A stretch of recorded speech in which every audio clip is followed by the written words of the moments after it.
peeps, I am in the process of mopping. I know I'm a little bit early to the live, but I'm telling the early birds that I'm cleaning. So you can tell the folks who join at 7:30 that I'm cleaning. If I disappear, I'm probably mopping somewhere. But yeah, it's been a couple of weeks since I've mopped the floors. Aaron is out, but he swept the floors before he left, so I'm finishing the cleaning. And welcome to Saturday night. I am wearing a 10-year-old Uniqlo t-shirt on top of a $5 thrift find that I got with my friend Nez today. It's like a really worn down romper. I have no idea why I bought it, besides the fact that I really like the fabric. It feels like baby's skin, just soft. But that's it. I'll be mopping. Welcome.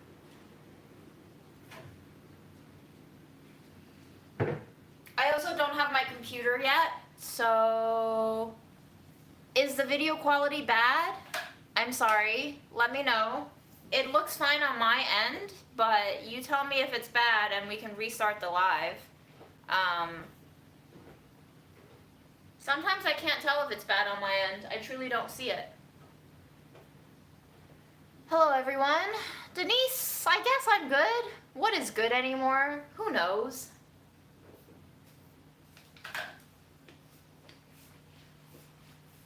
Is everyone else good? It's kind of bad. Is my computer broken? Okay, well, it's a mixed crowd. I'm not sure why it's good for some peeps and bad for others. I do apologize if it's my fault, as it tends to be my fault. Hi, Ram. And, okay, Eliza says looks good at 720. Maybe toggle your settings to 720. Sometimes it defaults to, like, potato level. I don't know why.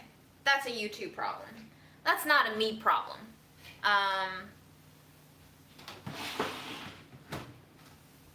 Sometimes folks, like HR, will tell you that you're the problem, but it's probably not you.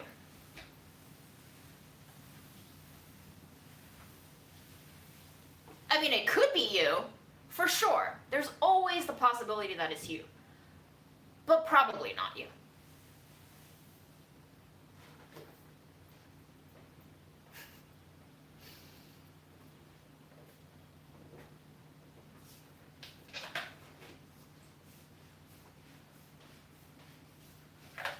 I also had Spotify playing in the other room, and I didn't even turn it off when I started the stream, and I guess my computer realized that I was on, and it's looking out for me because I don't hear any music now. It's probably just gone to sleep, but I like to think that my computer's looking out for me because, whoops, without computers looking out for me, I will just literally trash everything in my life, including myself. You go here, and you go here, and you stay here. Okay? Thank you. Yes. Yes. We are mopping. We are cleaning. We are being responsible adults. It's just really embarrassing when I have a friend drop by and there's literally paper boxes everywhere and cat hair everywhere and like grease marks everywhere, and I'm just like, I promise you I'm doing good. I'm just a little overwhelmed. Anybody else? Anybody else?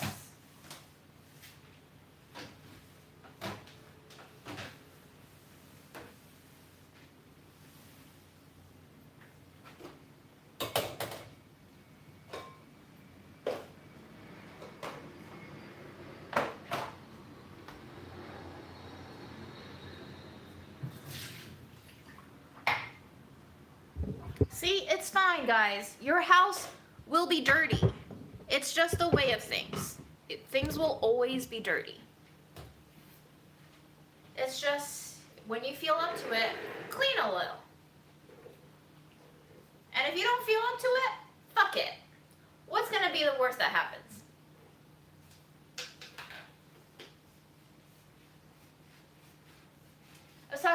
the other day, and he was like, I delivered some of my overflow of pies that I had to make hosted videos for from home, and so I was stuck with 3 pies, and I tried to load them off to friends who would take them, and I gave the friend some pies, and he told me one of them was really good, and he wanted a second slice, sad face, and I'm like, my dude, you have many slices. You can have another slice. And, he's trying to watch his figure a little bit, coming up on the holiday season, as we're all aware. And, we like to stay a little sexy for the dating pool. But it occurred to me that since Mom died, I've begun to ask myself the question of, if I die tomorrow, what would be my choice in this situation right now? And sometimes I like to do several thought experiments on the same dilemma, where I ask myself, what would I choose if I were to die tomorrow? What would I choose if I were to die by the end of the week? What would I choose if I had 1 year to live? Sometimes I ask myself 5 years, but 5 years doesn't feel real the same way like $5 billion doesn't feel real. It's like, I'm never going to have $1 billion. I'm probably never even going to have 10 million. So why even think on that scale? I limit myself to a year. My thought experiment helps me in my most anxious decision-making moments, because it helps me evaluate whether or not this thing actually fucking matters, and most of the time, it really fucking doesn't. Aaron told me about this rule that in the first 30 seconds, if you curse, you get demonetized pretty frequently, but we are now in minute 7, so I think I'm safe. I've also had a couple of comments from viewers who say they love me, but they really don't like the profanity, to which I say, I'm sorry, I curse. And if you can accept me for who I am, which is an Asian girl who curses, then you keep watching, girl. And if you can't accept me, then there are many more fish in the sea in the world of YouTube. And beyond. I would love to curse more. My favorite curse word is actually the C word, but that's a little iffy for some folks still, but there's just something so expressive about the pronunciation of that word. It just feels so releasing.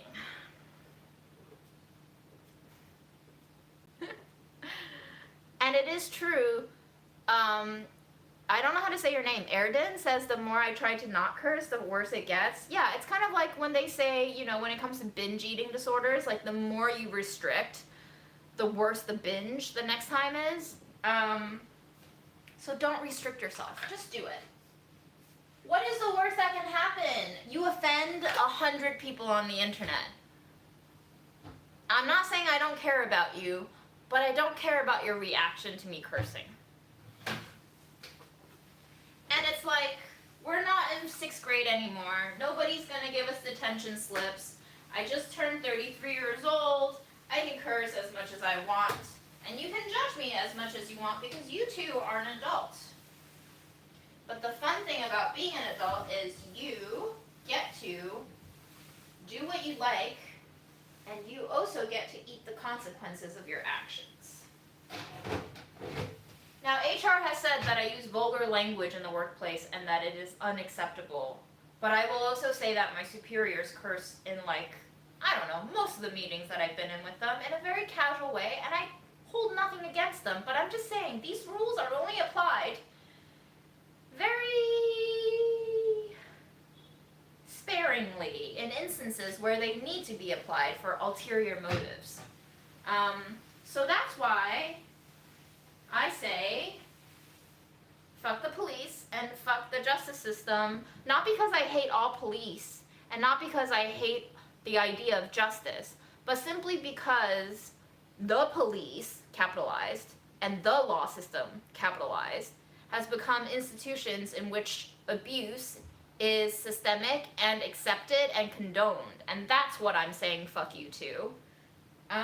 Ideally, if police are actually protectors of our society and individual rights and, stuff that we think they should be doing, I have no issues with that. But unfortunately, Aaron sent me a Reddit article today that said that, like, Eric Adams, which is the mayor of New York City, his confidant has the highest public servant salary in New York City, or second highest, some shit like that. And I'm just like, that's where my tax money is going to? We're closing down schools, we're underpaying teachers, and Eric Adams is like just raining dollar bills on his friendos. And I told Aaron, like, this feels like political rape to me. And what's the worst part about it is I'm funding it with my tax money, along with all the other New Yorkers. It's an offense and a violation against me and my city and everyone who lives in it, who doesn't benefit from his schemes. And I'm funding it. Like, this just sucks. And I truly feel so tired of it all, and I can rant about it again and again, but that's not going to do anything, is it? Even if I don't report taxes, it's getting taken out of my paycheck anyway, so I don't really have a choice. Hence, political rape. I don't have agency in this situation. It is not consensual.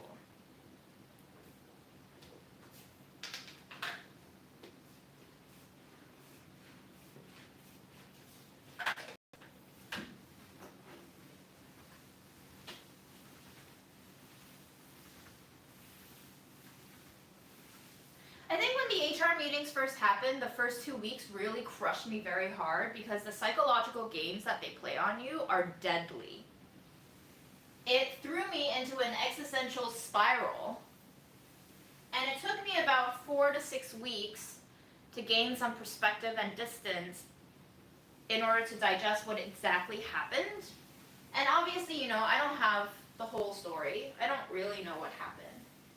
But I do feel more and more certain now, with time and distance from those meetings, that there was something very wrong and unjust happening, and I was not given the opportunity, the right, or permission to defend myself against all these accusations. And that too is political rape, I think. Just gag orders all around.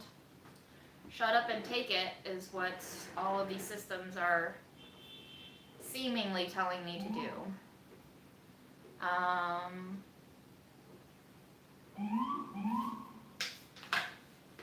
But I'm cleaning my floors.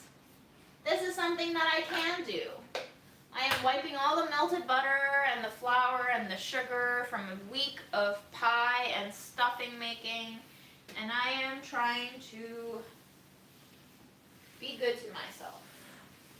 So, we will be cooking tonight, and we will be snacking on some things that I bought. That's probably going to happen maybe 20 minutes from now, so if you don't want to look at me cleaning and mopping, you can come back later.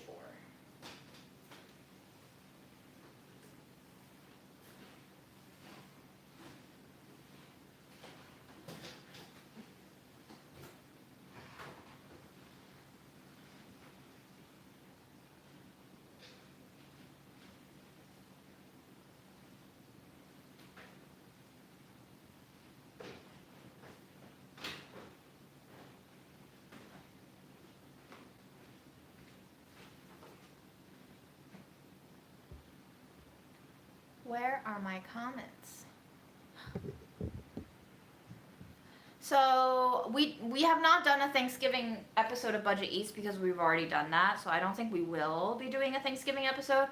Just in case anybody's not aware, Budget Eats and whatever goes on YouTube is like maybe 20% of my job. I make videos every week for Delish. Most of them are on-site only videos that are short 5 to 8 minute videos that are hosted videos in which I explain how to make a singular recipe. Sometimes it's a recipe that I've developed and authored, sometimes it's a recipe that somebody else has authored and developed, and I'm simply just making a video to go on that particular recipe page to fulfill SEO requirements. SEO, search something optimization. That shows you how much I know about my job. But basically, SEO is what happens when you go into Google and you type how to make pie dough. And we, as a food media company, always want to be at the top of that search page because traffic from users mean that advertisers are more likely to advertise with us. So we want to get all the eyeballs onto more of the pages as possible, because that means more ad revenue. As always, with any industry, ad revenue is probably the main driver of any decision, because ads mean money and consumption, and it keeps capitalism happy. So that's what I'm spending my life doing.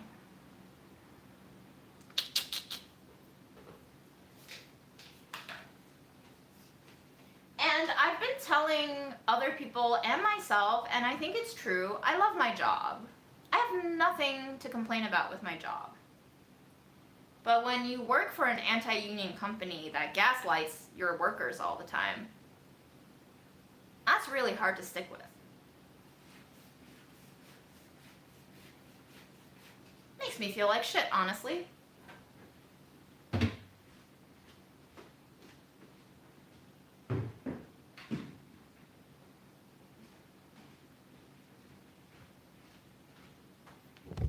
Come with me into the hallway.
Frederick is napping. Do you want to take a peek at where he is? I would like to finish cleaning, but I will show you Frederick. Freddy! Hi! People are wondering what you're up to. Hi, baby.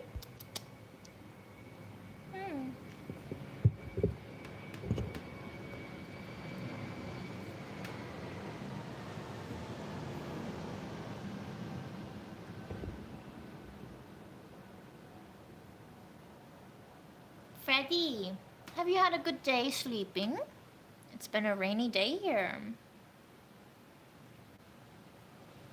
Yeah. What do you think? What do you think? Do you like your feet? I like your feet. Not in a sketchy way, just they're cute. You have cute feet, Fred. Yeah. Okay, I'm sorry, guys. I gotta finish mopping. I'm tired. If I don't finish it now, I'll never finish it. Oh, you coming, Freddy? Where you going? You want treats? No treats right now, buddy. Oh my gosh. Aaron got some Jollibee, which is a Filipino chain specializing in fried chicken, among other fast food offerings. And he has been spoiling Fred with like little bits of white meat. Fred goes crazy for that shit. And now he's just like a cookie monster. Give a mouse a cookie. Give a cat some fried chicken. You'll ruin yourself. It never ends.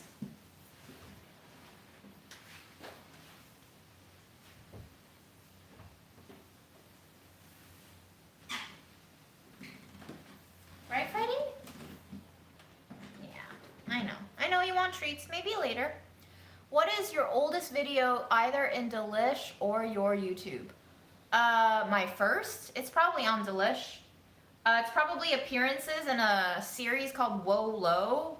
Low was Lauren, our previous food director, whom I love dearly.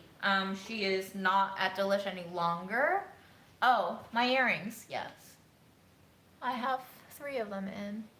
And I was a grouchy little assistant in that show. That show was really weird. I was told I was supposed to be in the frame just to give it a test kitchen vibe, and I could do my own thing, like testing recipes and whatever. But as it turns out, they wanted me to like be more a part of it and make cameos and actually interact with Lauren. So it kind of evolved as it went on. But it's still on the Delish channel if you want to check it out. I had like a little bob thing going. I had like side glances going. I already started to have my degaff attitude.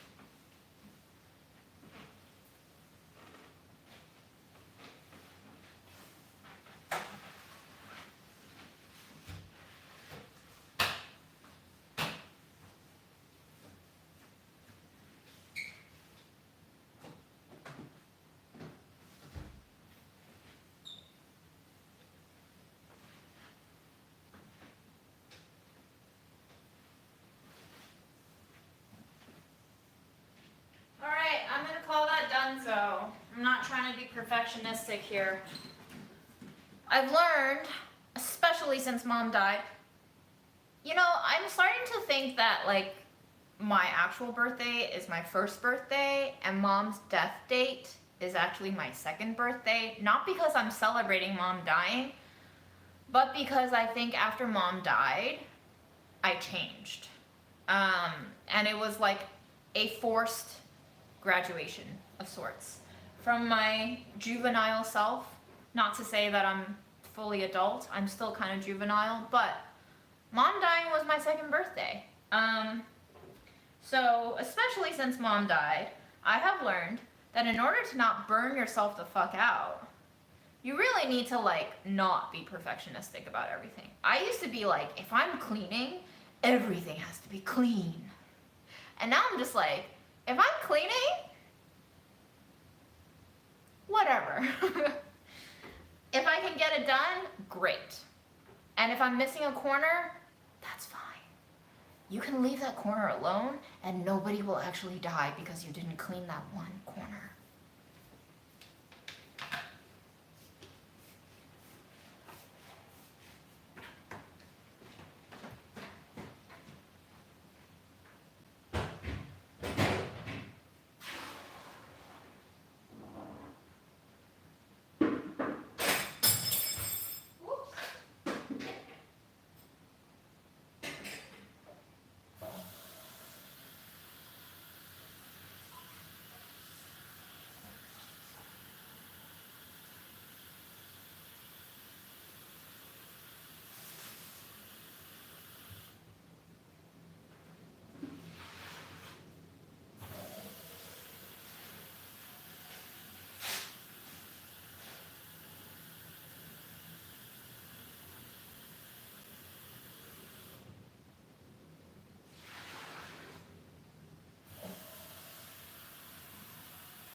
Thank you for bearing with me.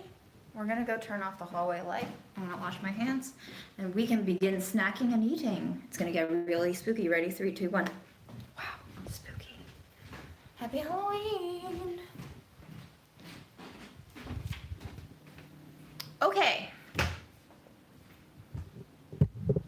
I have so many thoughts floating around in my head. I'm happy to talk about them all. Just don't even know where to start anymore.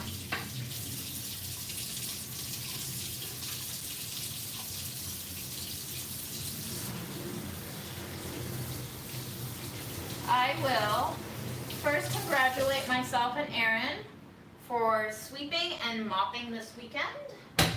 Very proud of our small accomplishments.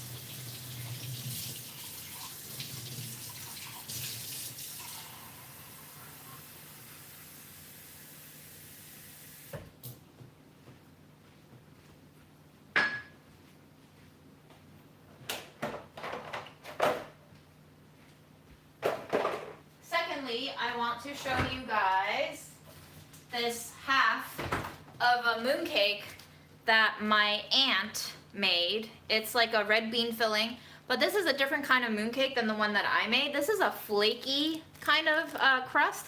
So there exists 2 main types of mooncakes in Chinese cuisine. The first type is the cakey kind, which is the kind that I made for Delish. It's the kind that I mostly grew up with. However, this laminated exterior crust mooncake type is actually my mom's favorite. My mom loved this kind a lot.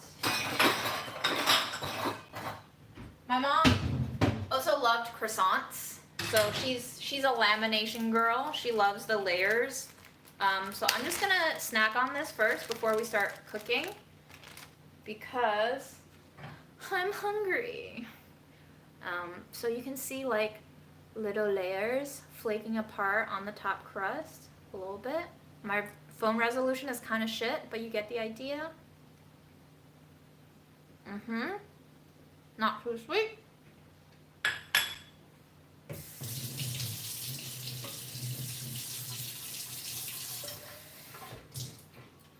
All right, let me talk about something.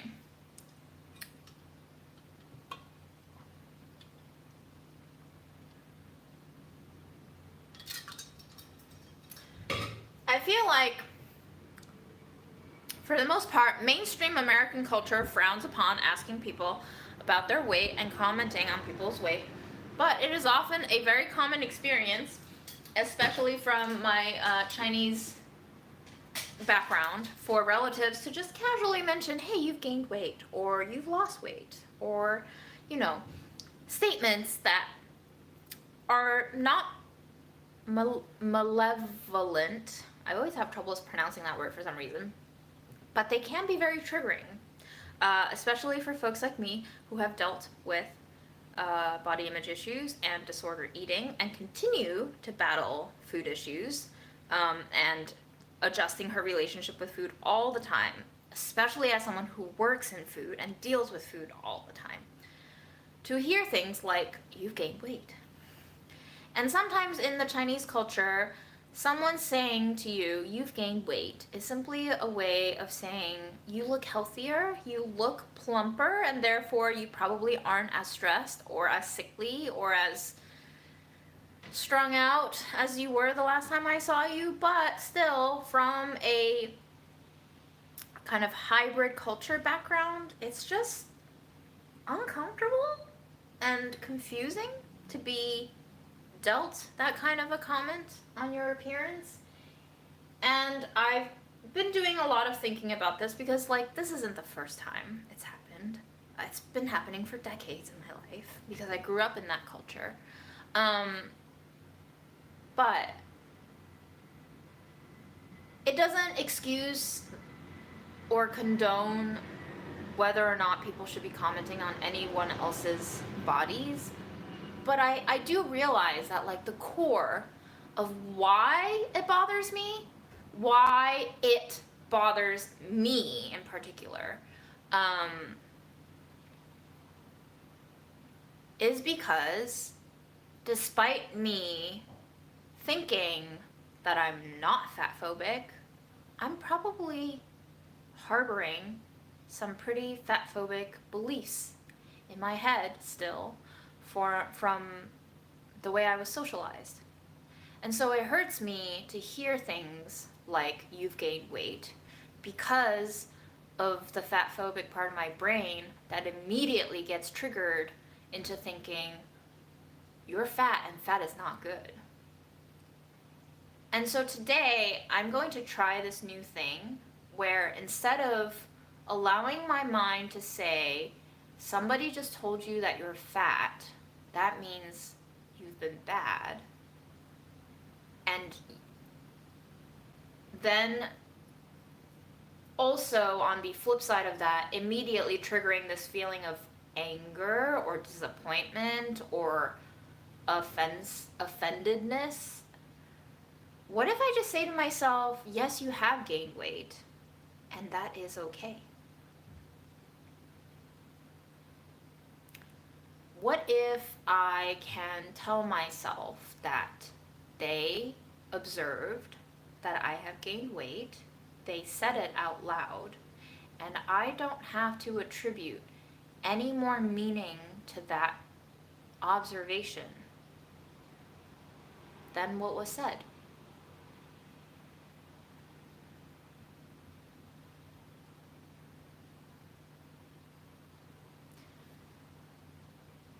Because it can be a fact that I gained weight. In fact, I weighed myself. I did.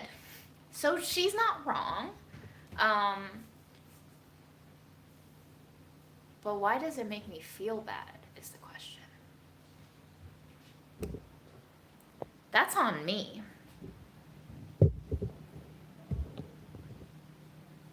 Yeah, Freddie. I love you dearly. I'm gonna grab my computer, Fred. I'll be back, okay?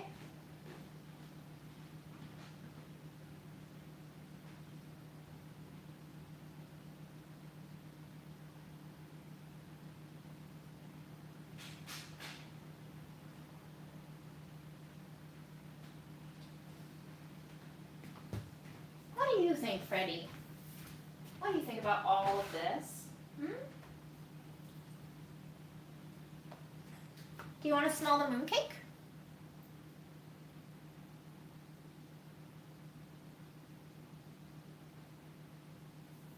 Do you like it?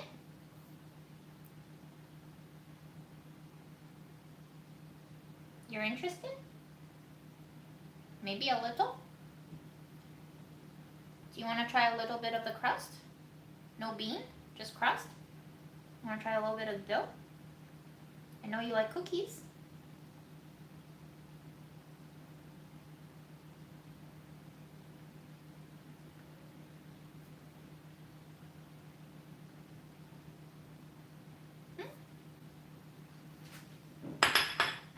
It's hard for you to eat, isn't it?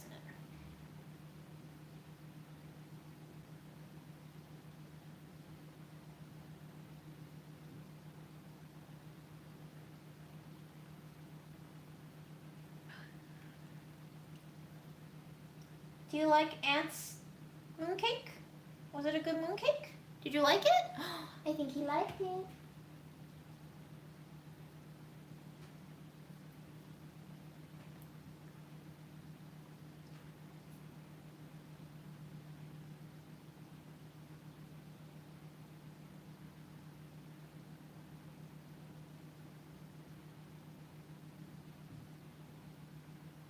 You don't have to heat the mooncake, Ram. You can just eat them.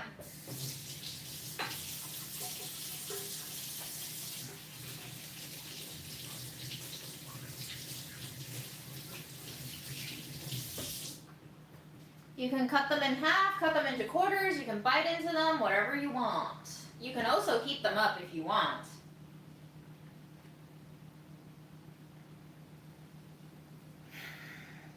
The last time I lost a shit ton of weight was when Mom died because I stopped eating for a week.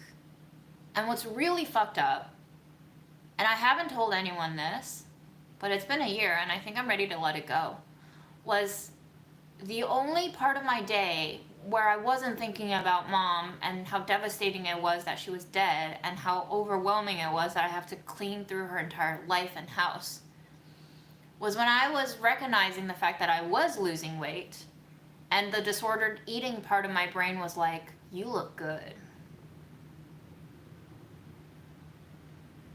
And it was really fucked up how in the midst of grieving that whole shitstorm, my brain was still like, this is a good chance to not eat and lose weight. Hi, Freddie. What do you want? What do you want? What do you want?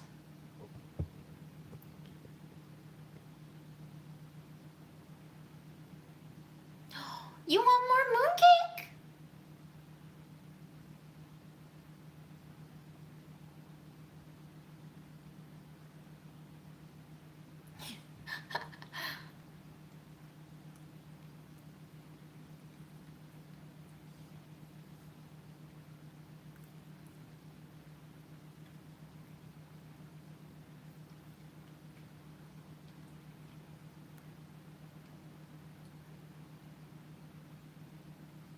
Oh, we got a mooncake boy.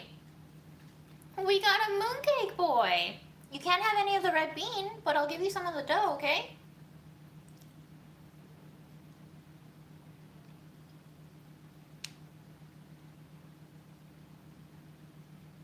You want more?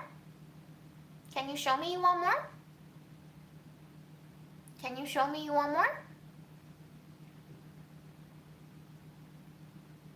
Oh, that was so cute. You were so cute. Just a little bit of pastry. You're a pastry boy? You like your pastries?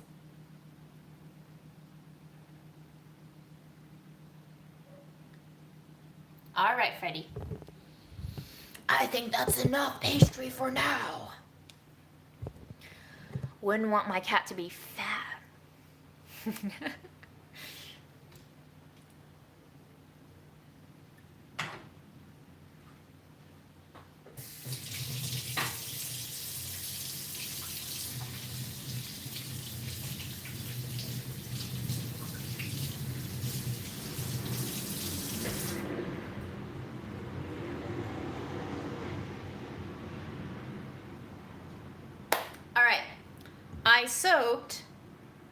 I've been saving it for the live because I have trouble letting go of mom's stuff unless it's somehow documented. And for a very long time, ever since I had to clean through her kitchen and ingredients, I thought, yeah, I'm gonna make so many videos for my own YouTube using mom's stuff and cooking ingredients and cooking through recipes that she made for me.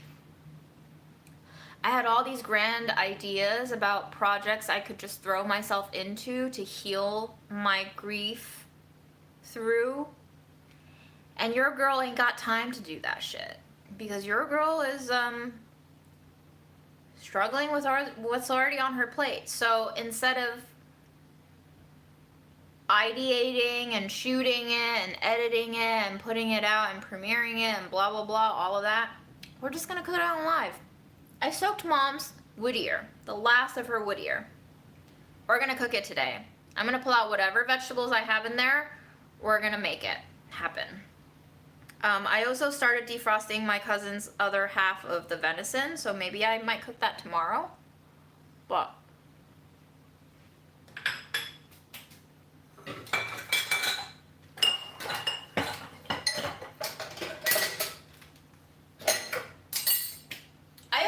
say, since we are coming up on the 1-year anniversary, to the folks who have witnessed this entire journey, I guess it feels weird to say this, but thank you for being here.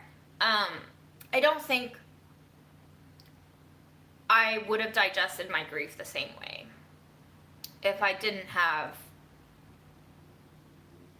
this space and this audience to, I don't want to say perform to, but it is a kind of performance. But it changed my entire dynamic because I was not processing it all inside my own head. even though I am just talking out into a phone, I know that there are people on the other side of this that are watching and communicating with each other and with me and sharing deeply personal instances of their own pain and bad surprises in life. And it has really helped me think through a lot of very troubling and nonsensical sequences. Sequences both in terms of events that have happened to me, around me, that are observable, and sequences of thoughts that are invisible to other people and sometimes to myself. So, thanks for sharing the load.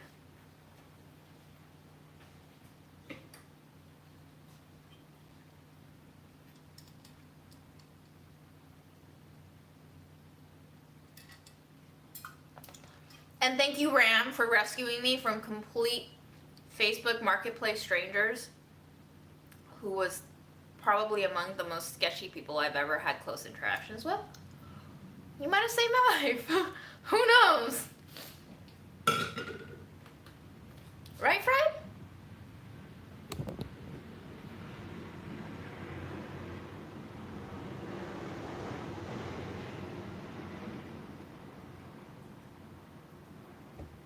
Does you want more mooncake?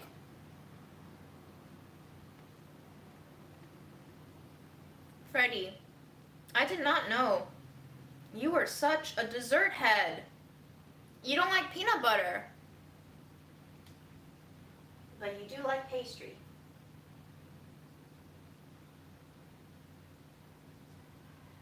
On my newly wiped floors, crumbs everywhere.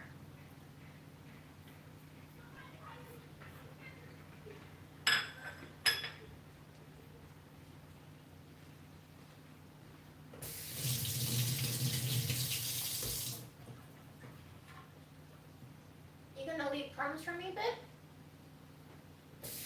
That's a fresh floor. That's a fresh floor. Oh my gosh, I was so mad that day. It started off so good too, guys. That day started off so great. And then it just took a turn. It was definitely a ride. All right, let's check out the fridge. What we gonna make, Freddie? What we gonna make?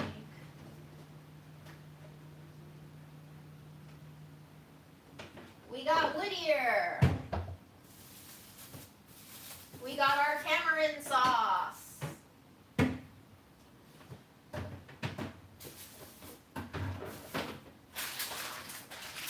We got oranges. That's not very helpful. Okay, we have some broccoli that Aaron bought, and he never eats the stalks, like the stem part. So I might cook the stalks and just clean the broccoli for him. We have some celery. That's good. What else we got? We got rosemary. That doesn't sound good. That doesn't go with Whittier. But we have carrots. Okay. All right. Let's start with this shit.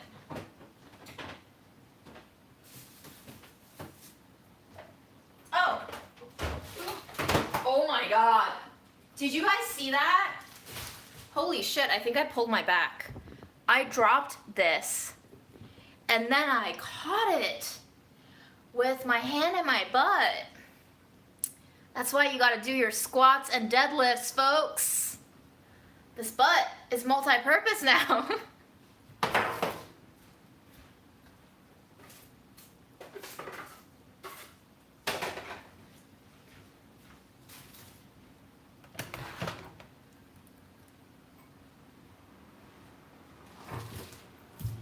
All right, we got some garlic, we got some onions, we got vegetables. This is gonna be good. This is gonna be good.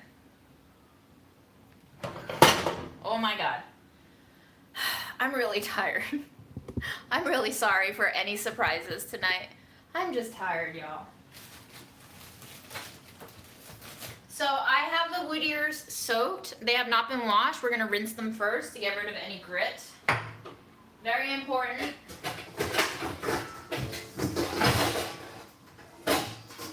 Okay.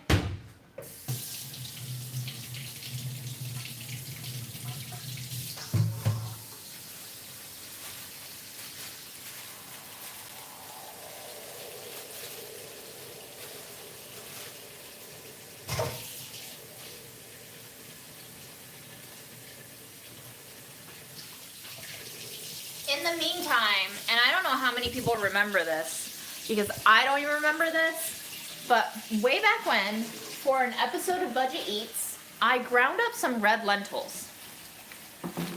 And I never finished using it. It is still here. I don't even know if it's rancid or not. So we're gonna smell it, and if it's not rancid, I'm gonna cook it. Because your girl needs some protein.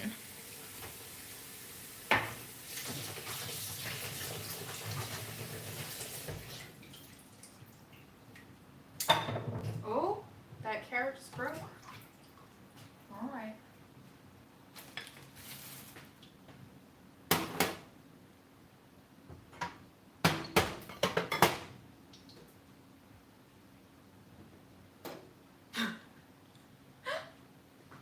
You guys crack me up.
Whittier has no real taste.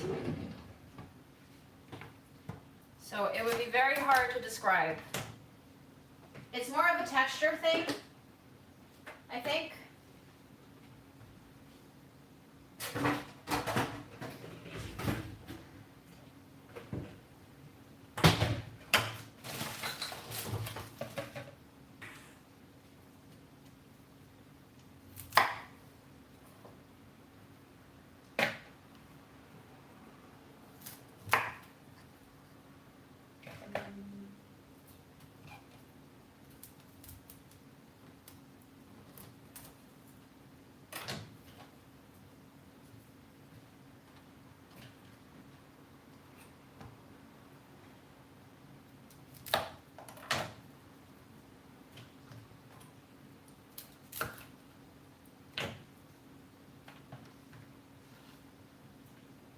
Whittier is amazing in like hot and sour soup if you've had it. It's usually slivered thinly for that. Now that I'm thinking of hot and sour soup, I'm kind of regretting that I don't really have the ingredients to make it. Because I would love to have some hot and sour soup. Actually, maybe I do. Maybe I do have the ingredients to make hot and sour soup. Oh my god. I'm going to quickly Google my own recipe for hot and sour soup and see if I have close enough ingredients for it.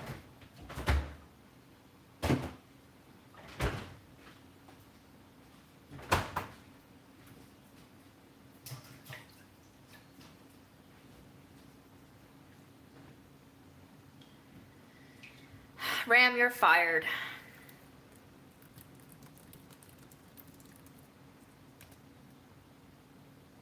Happy October, everyone. Happy October.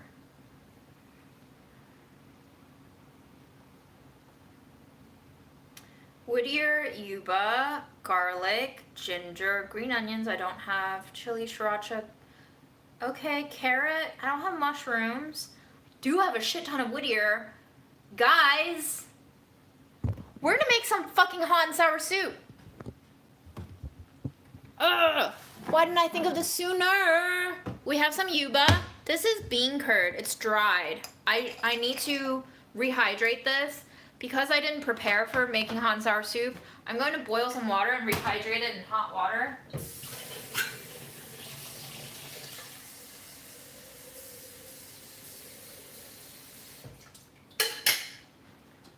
Oh my god, I'm excited for this shit.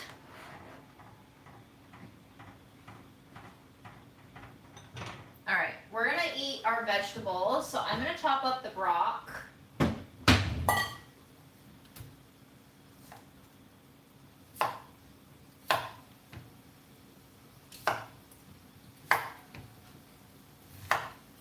And to think I was gonna stir fry Mom's Whittier into some unrecognizable mush. What a disgrace, June. What a disgrace. Hot and sour soup is way more fitting of a final resting place for Mom's Whittier because when I used to go to work with Mom during summer vacation, because you know, ain't got no money for a babysitter, you gotta take your kid to work and try to make sure she's as not annoying as possible. Mom would always take me to Vanessa's dumpling house to get a beef stuffed sesame pancake and a tub of hot and sour soup. And I would just sit at a desk and eat it happily. And so hot and sour soup is very fond memories for me. I think the broccoli can go with the lentils. I might make lentils separately because I don't think that really belongs in hot and sour soup.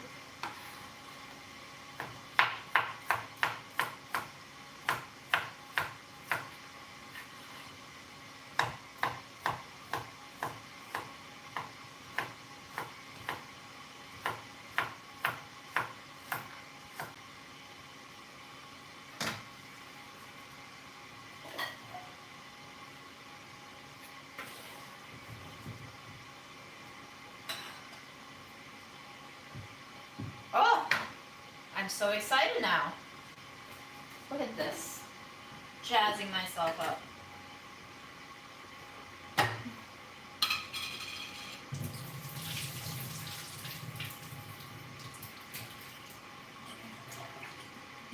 We have a shit ton of Whittier, so it'll be great because I have no other mushrooms. I'm going to see what the tofu situation is in the fridge. Maybe I still have some.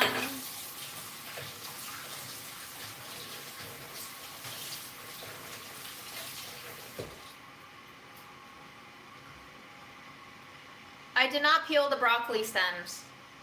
Whoopsies.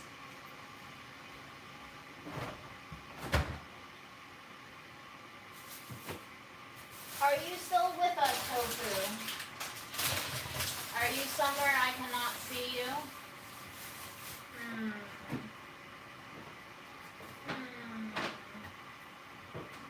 Oh no.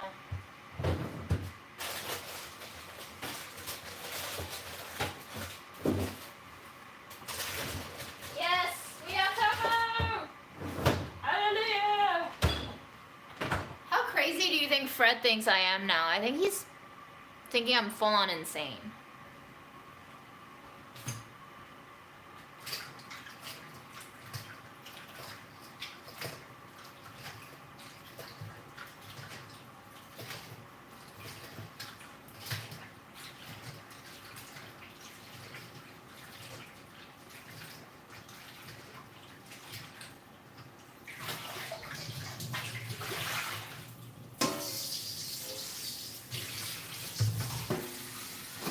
Water is ready. I'm going to pour our yuba into a bowl where it can hydrate.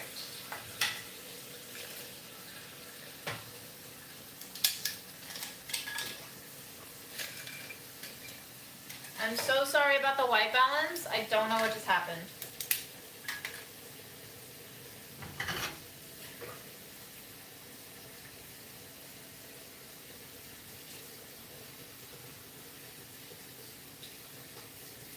Yes, Fred, I know you want pastry. I know, bud. How about I give you a little crumble of pastry and then a little bit of your food, dry food? Would you like some dry food?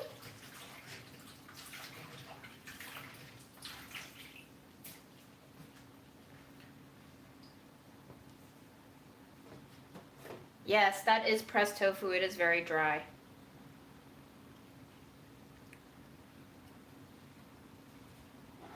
Yeah, one more piece, Freddie. Can you eat that? It's a big piece. I'm gonna finish off the moon cake so that I don't have random plates waiting to break. Yum.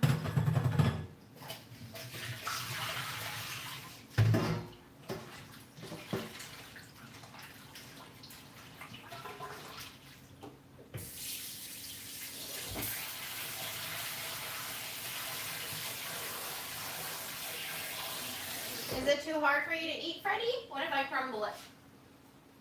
Crumble it? Crumble it? Into crumbles? Wanna eat it now? Wanna try now?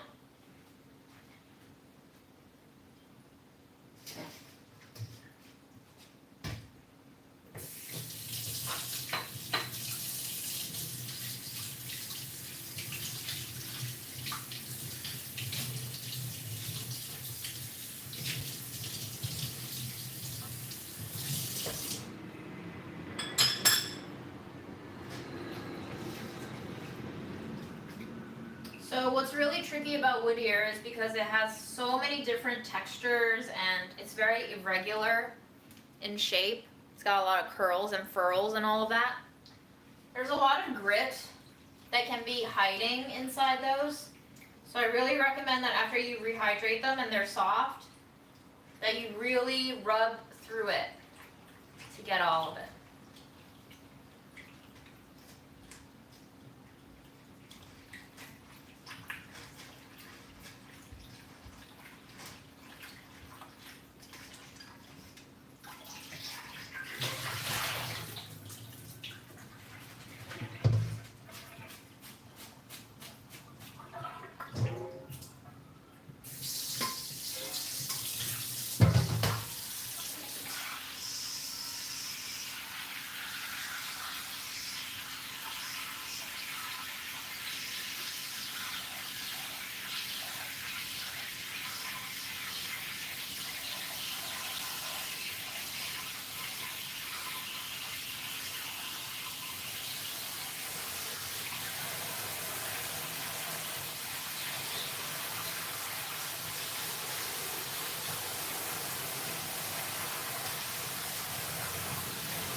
Before we go any further, I want to show you the yuba soaking. You can see that it's turning from yellow to white. As it rehydrates, it'll turn white. Okay, next thing on my agenda before we start cooking is vitamins. It was raining all day today, and even though I took a long walk, I need my vitamin D, and I also got myself some chewable vitamin C's. We will take those too because it's that time of year where I start feeling like I could just be 2 steps away from getting sick.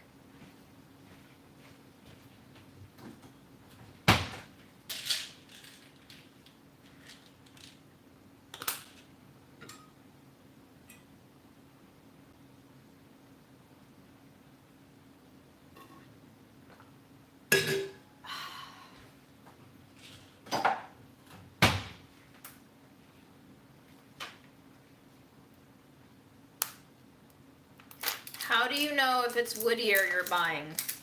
It looks brown and weird. Brown and weird. And it should say wood ear. Maybe. Perhaps.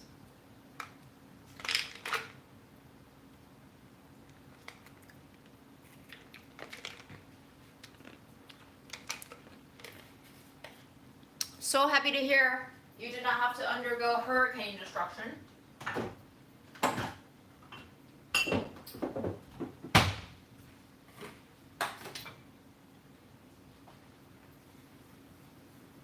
Oh, London, go to sleep. Don't do this to yourself. Go to sleep.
Hi, Canada. Hi, Portland. Hi, Boston.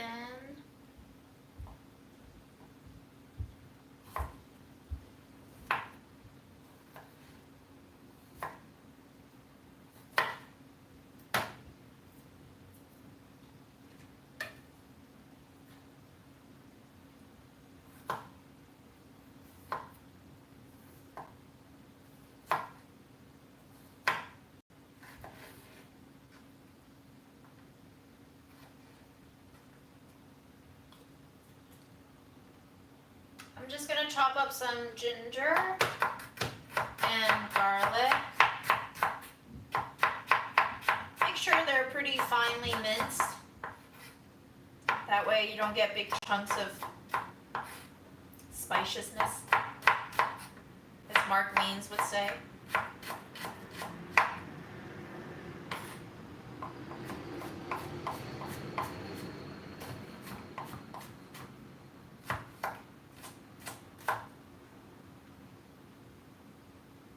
Hi, Germany. Where in Germany? I am still dreaming about traveling to Germany one day.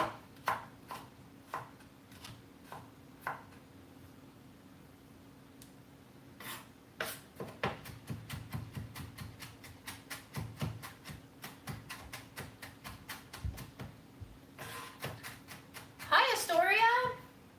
I'm in your hood all the time. You probably will see me walking around.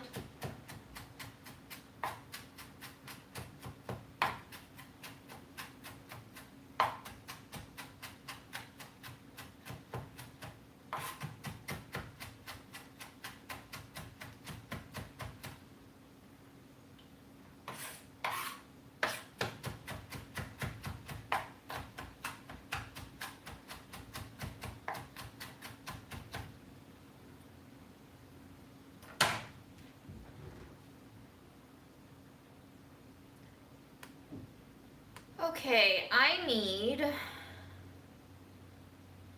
Whittier. Yuba. We are going off the beaten path here because I have way too much ingredients of everything. That's fine.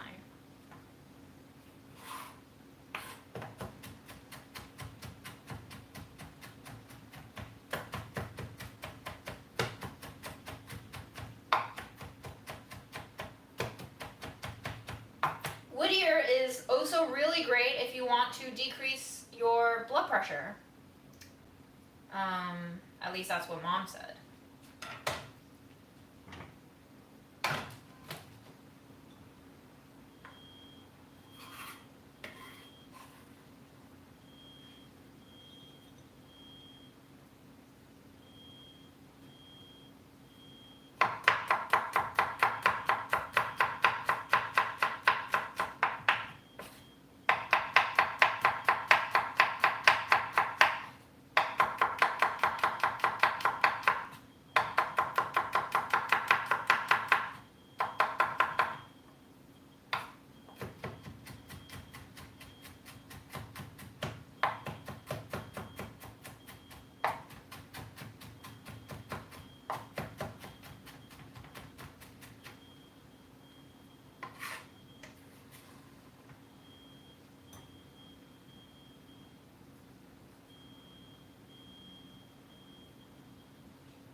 It is so hilarious that I'm trying to peel this little broken piece of carrot tip.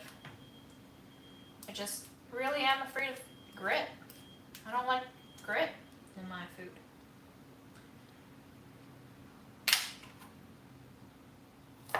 Tomorrow is Sunday. What's everyone's Sunday plans? Anything exciting? It will be rainy here yet again, I think.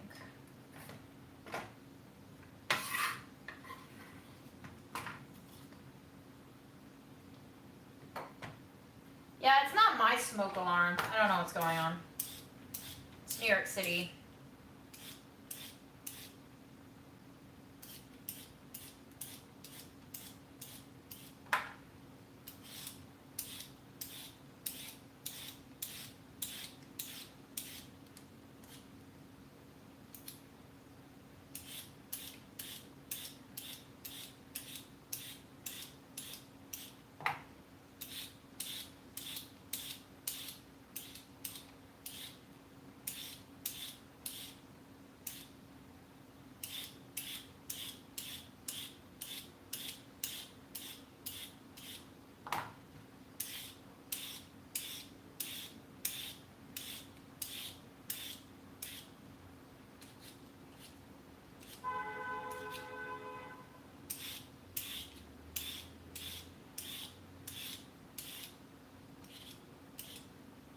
Oh, I know it's not my smoke alarm because I don't have one anymore. Don't tell my landlord.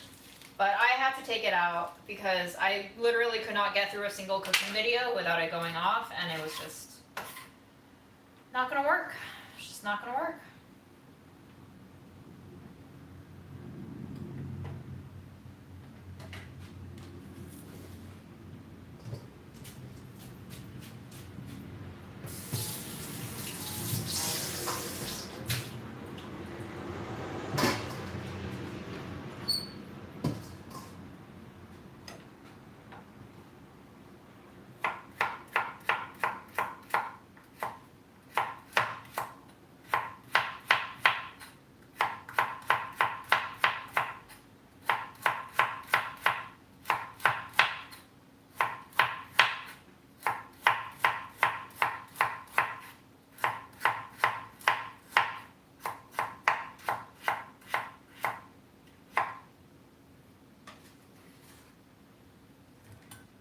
I'm gonna put half the carrots in my sweet, or in my hot and sour soup, and then half of it in the lentils, I think.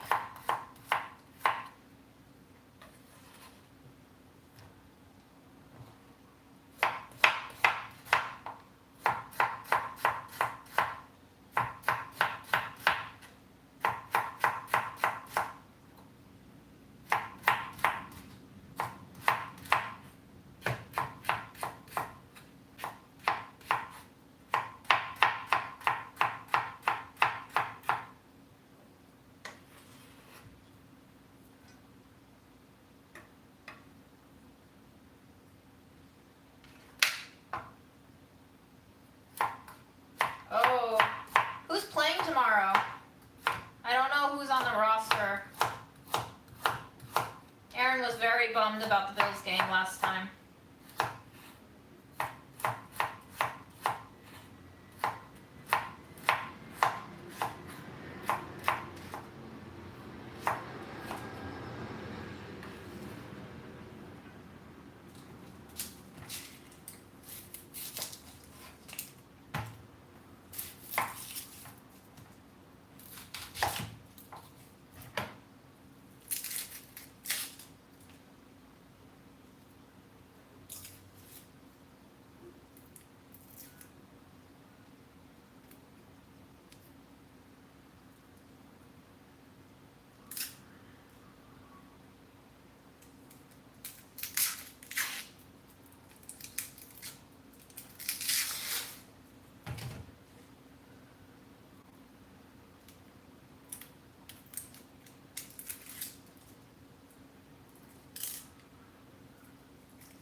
Oh.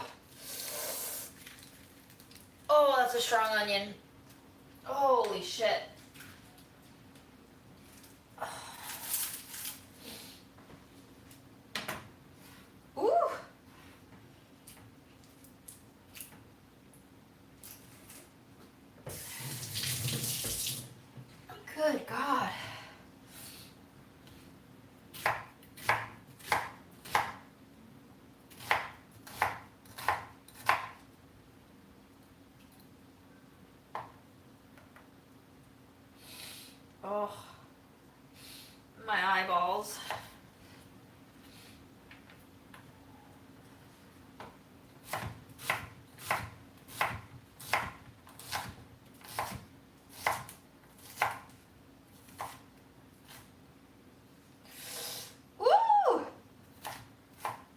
Oh, they coming. Oh.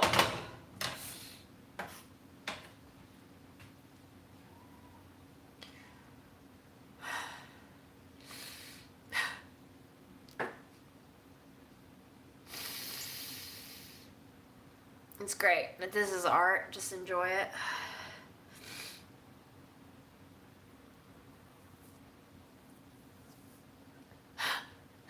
I'm great.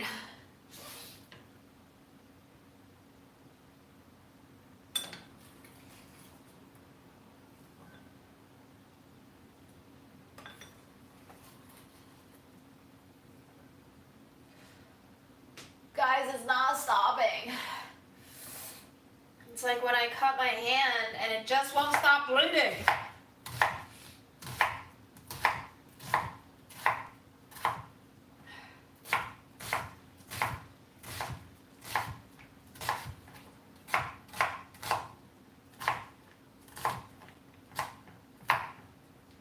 Oh, good God. That's probably one of the worst onions I've had to experience recently.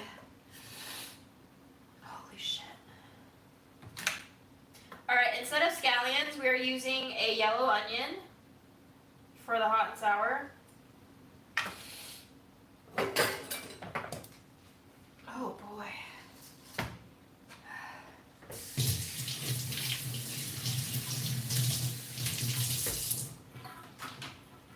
And I'm not even going to attempt to cut the Whittier. I usually would call for it sliced, but I'm too late.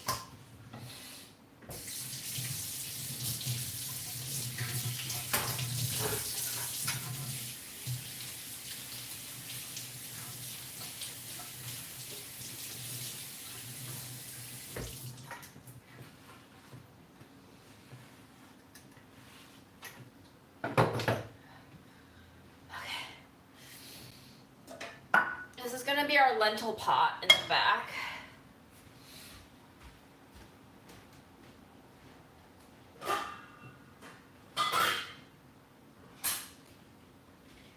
And for the hot and sour, we're gonna use Mom's stock pot. Okay. Okay. All right. In a large bowl, soak yuba, done. In another large bowl, soak Whittier, done. Drain, slice into thin slivers, we are not doing. In a large pot over medium heat, heat 2 tablespoons oil.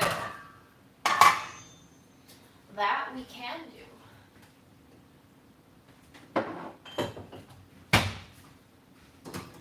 Grabbing our bougie ass cultured oil. Not sponsored, we'll never buy again because of how expensive it is. Relatively flavorless. Okay, a little more oil won't hurt. For the lentil soup, I'm just gonna wing it. We're also gonna go in with oil. I'm gonna saute our cut broccoli, our cut onion, and our cut carrots. And we're gonna wait until that is golden, and then we'll dump in the lentil flour. Actually, we should smell the lentil flour, huh? Yeah.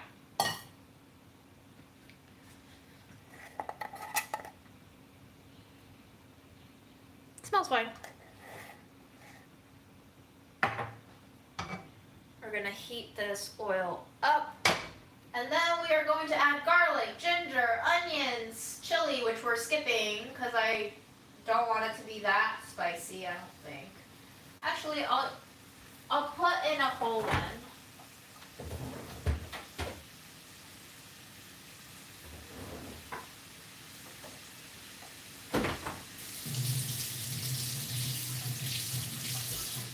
Because I have it.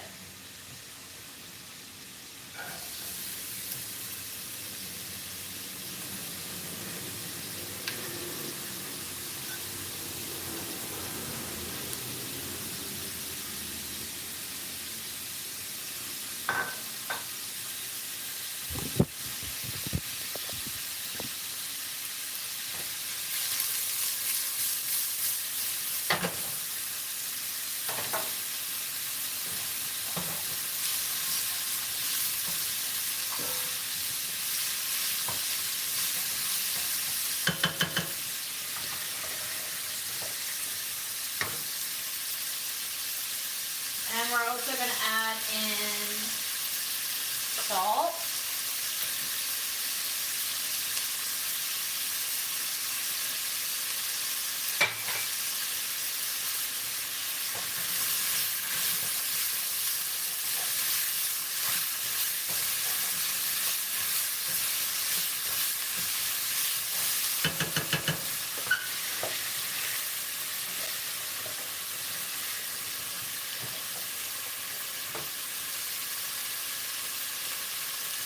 Stir in sriracha sugar. Okay.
There is a lot of splattering happening with the sriracha, so I'm going to turn the heat down.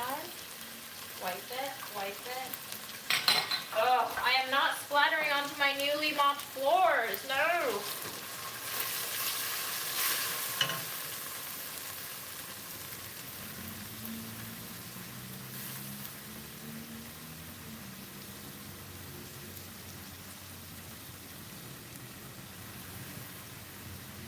You could just obviously cut the yuba. I'm tearing it because I put away my cutting board already, and I don't want to use scissors for no apparent reason other than I don't want to. So, why am I tearing the yuba? No reason. Because I feel like it.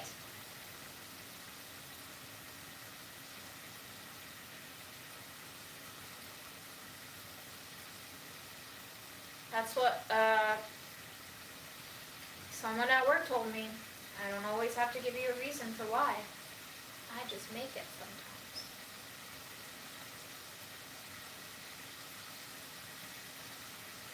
It's a little differently at work.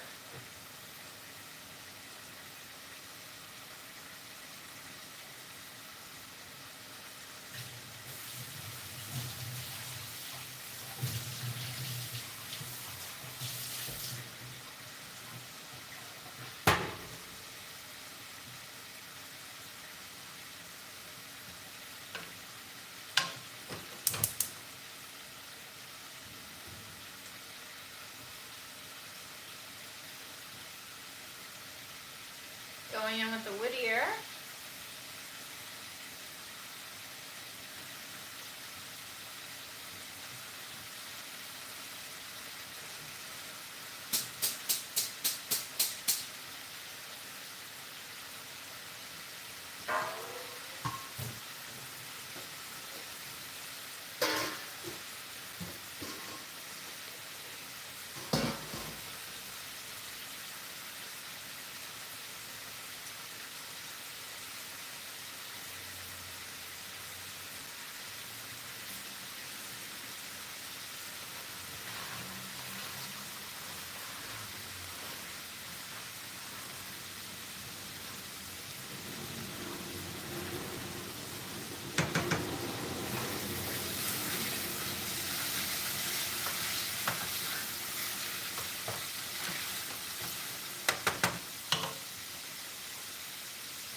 We are supposed to be using soft tofu. I only have firm tofu, so that's what we're using. Deal with it.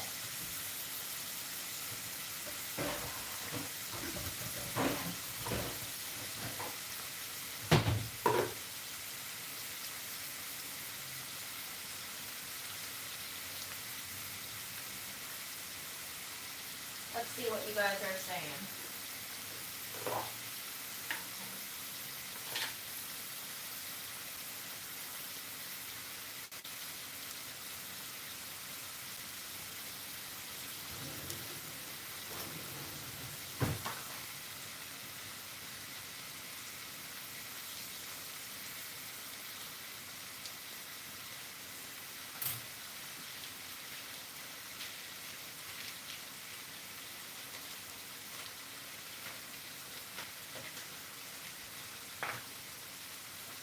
I am just going to break it in because, again, I'm lazy and it's very pleasing to like crumble shit with your hand sometimes.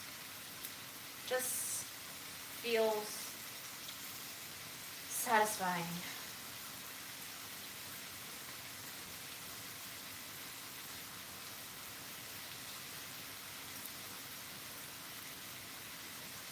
Definitely not going to be the most beautiful hot and sour soup, but it will be delicious.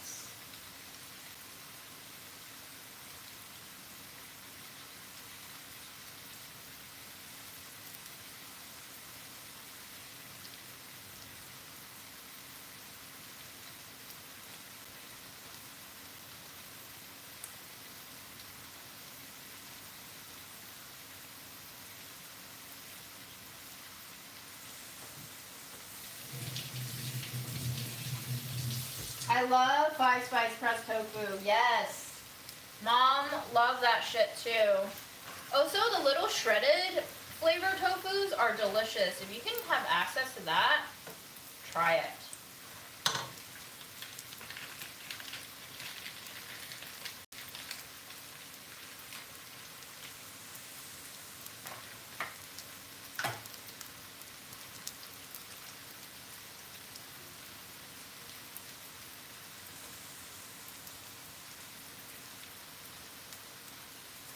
As an experiment, I'm going to freeze part of this tofu block because I've used way too much for this recipe amount. I'm going to freeze it and see if it gets porous too.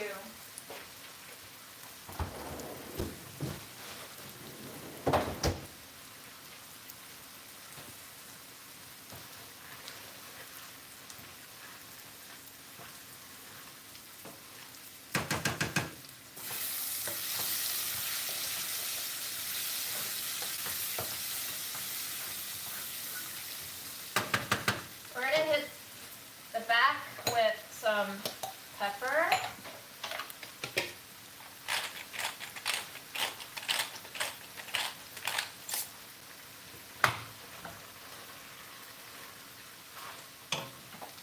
And steak seasoning. Why not?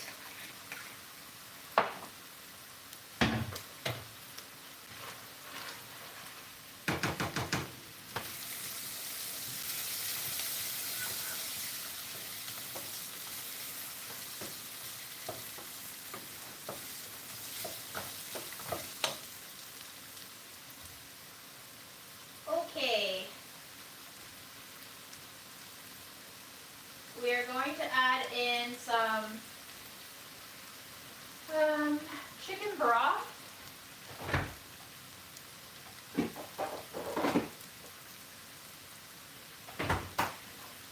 Which is going to be this. Better than bouillon.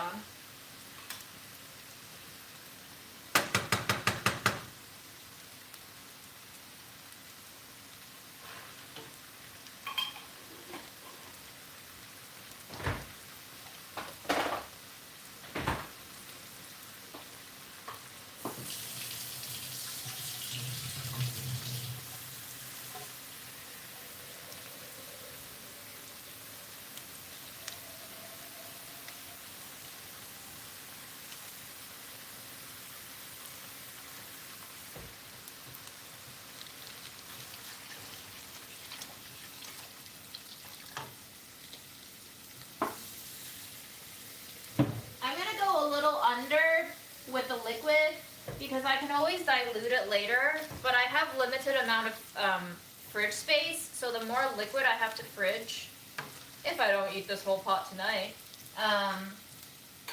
you know, I can just make condensed soup.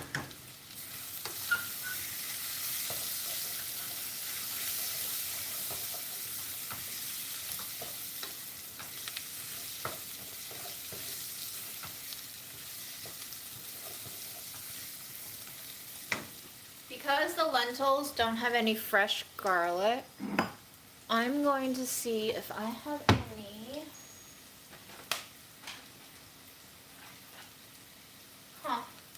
Could have sworn I had fried garlic somewhere, but I cannot find it right now, so I guess we're not using it. That's sad. I don't know where I put it.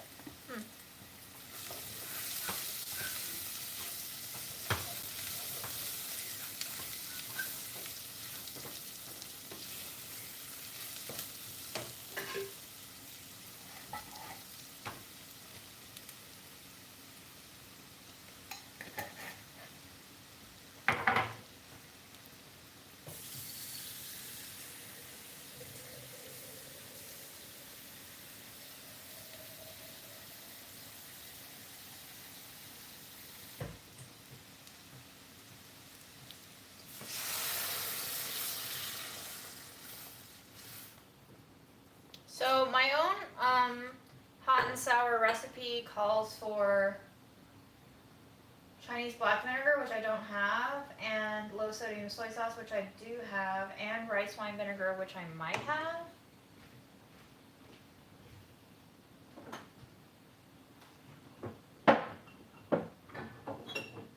Okay. Yep. Great.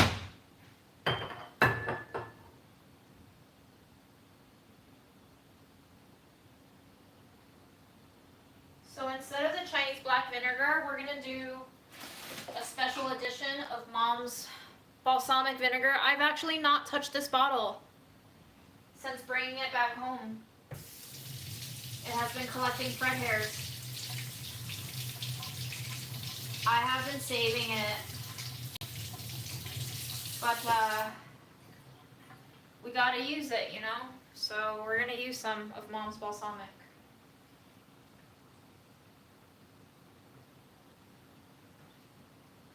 Mom didn't really trust Chinese stuff because there's like a lot of food safety recalls and just problematic shit. So she preferred balsamic for a black vinegar, which is very interesting. And today, we will use it.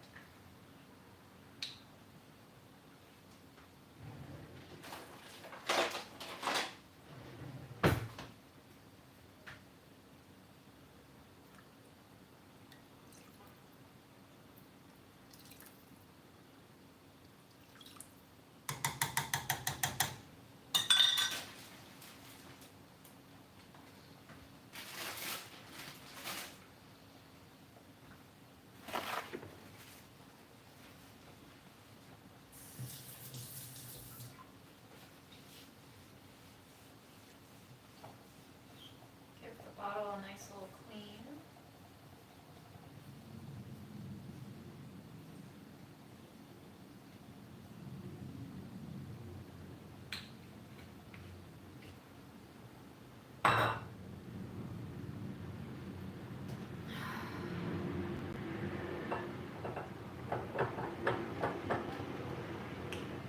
A third of a cup is about 5 1/3 tablespoons, so 1, 2, 3, 4, 5.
We're gonna go in with some white pepper.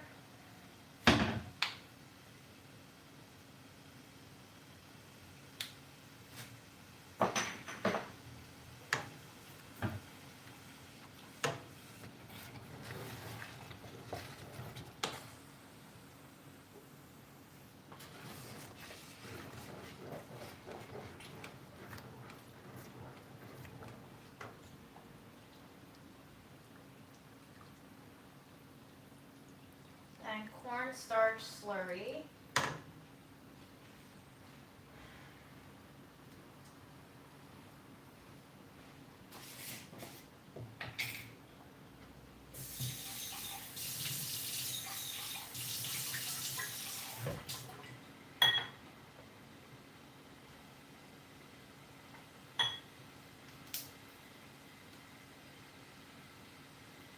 I only call for 1 teaspoon? Damn, that's not a lot.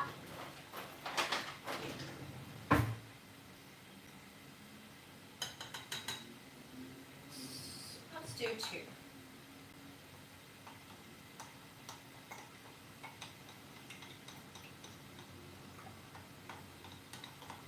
Love fucking with my own recipes.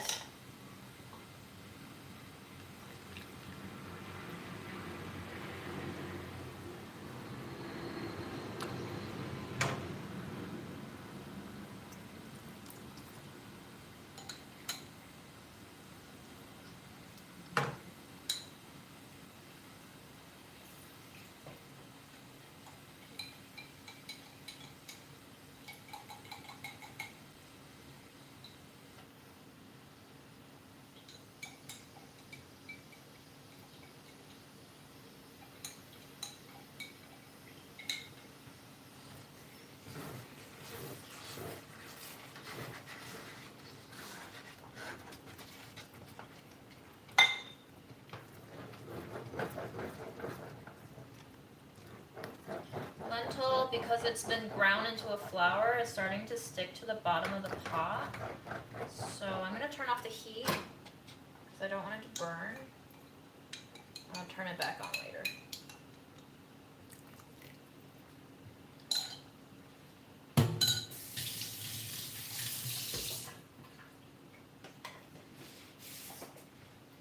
And now traditionally there should be 2 eggs going in here, but what I do have instead of eggs are 3 egg yolks.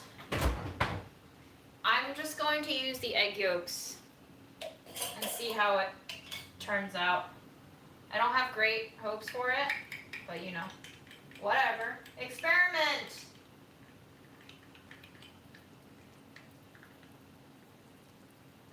We're going to add a little bit of water to it and a little bit of oil to it. The oil is a trick that I learned from Lucas Sin. He's a Hong Kong background chef. Very approachable. If you watch YouTube at all, you've probably seen his videos.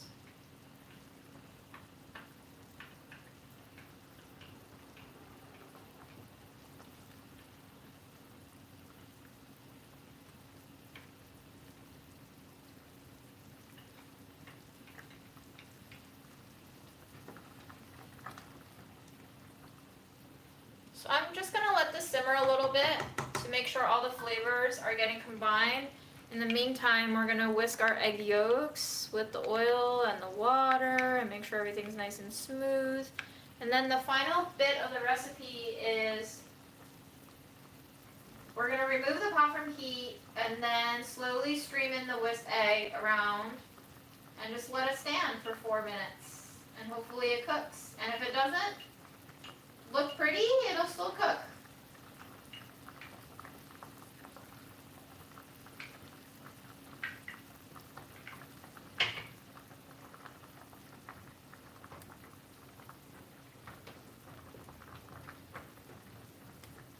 Oh my god, this lentil mush is going to be amazing. Amazing.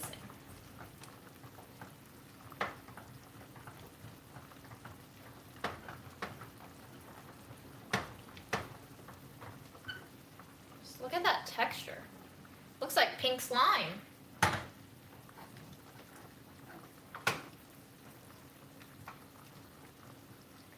we doing on cell phone battery? Ooh, 32%, not great.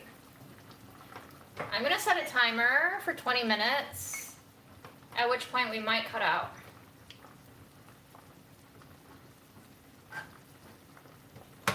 Okay, but can we taste 2 snacks that I bought today? I'm so excited. So excited!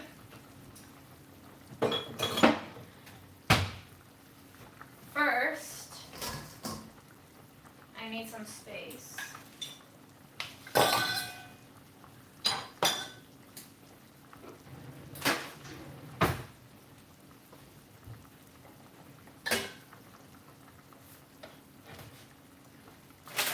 Trader Joe's umami flavored corn tortilla chips. I was lollygagging around Williamsburg with Nez today, and we walked into Trader Joe's, and I was like, umami is overused these days. Let's see what Trader Joe's thinks umami is. Savory, sweet, and delicious. Let's take a look at the nutrition and the ingredients.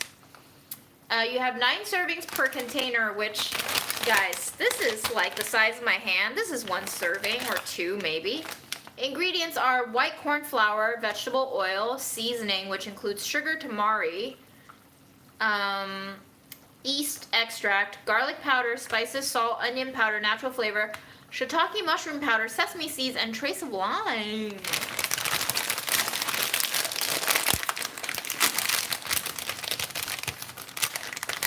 It smells like tortilla chips. It literally just smells like tortilla chips.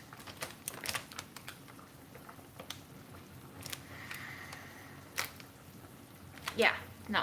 I can try to lie to you and say it smells better than tortilla chips, but it smells like good tortilla chips. I don't really smell much of a seasoning. If I smell really deep, it smells a little bit like MSG and soy sauce.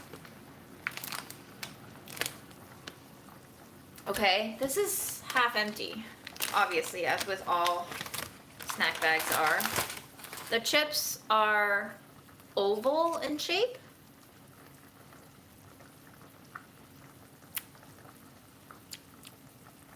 The first taste that hits my tongue is sweet, then salty.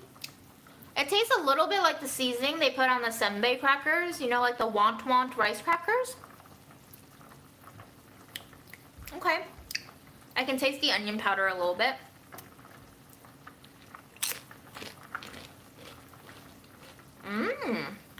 Okay. I think the sesame seeds are embedded in there. I see little white specks.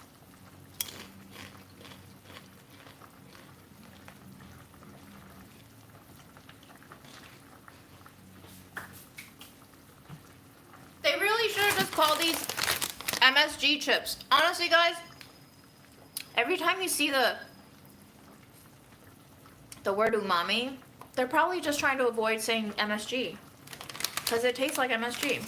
It's sweet, it's salty, it's a little bit like seafoody vibes.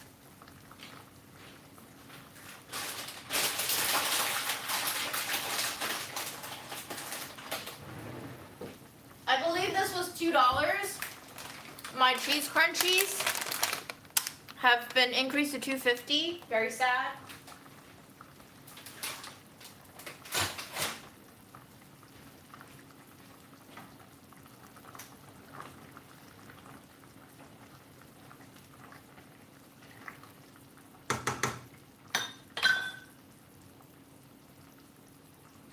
This soup didn't really thicken as much as I wanted it to, and I'm now contemplating putting in more cornstarch.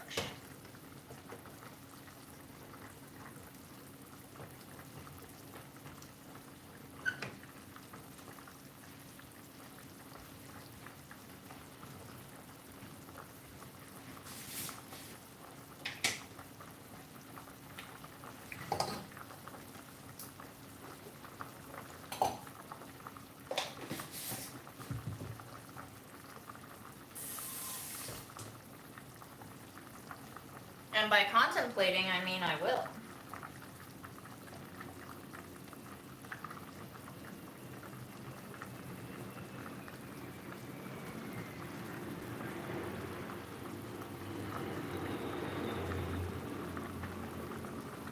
I give the chips like a 6.9 to 7.4 depending on my mood of the day. Right now it's like a 7.2. I would recommend that you try it. I don't love it. I don't regret it. It's just fine.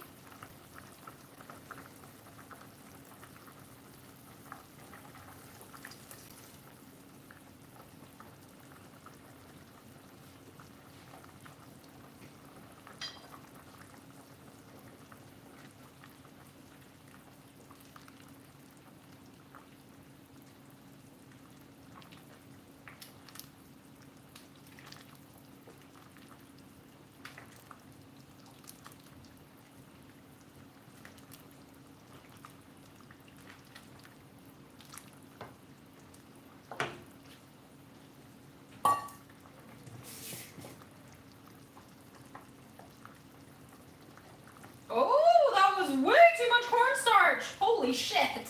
I just dumped out like a quarter cup of it. Whoops.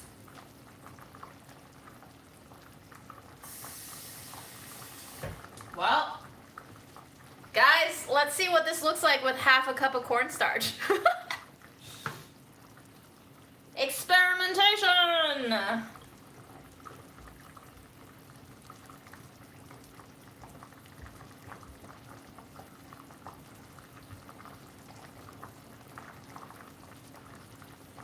Why do cooks always turn the can that way when they pour something in? I think it prevents dripping. Oh yeah, there you go. Thank you. Somebody said it. You beat me to it.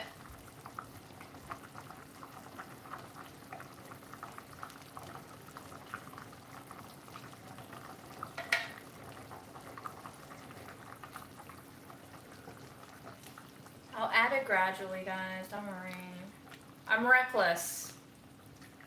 Not that reckless, but I am reckless.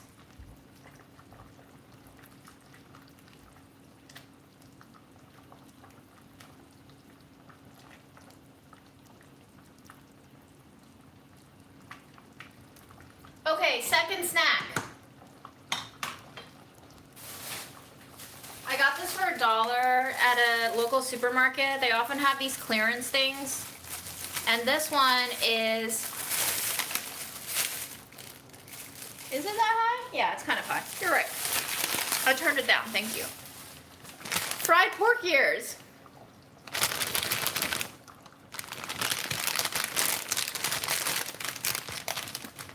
I don't see an expiration date on here, so... Oh, they ripped off the expiration date.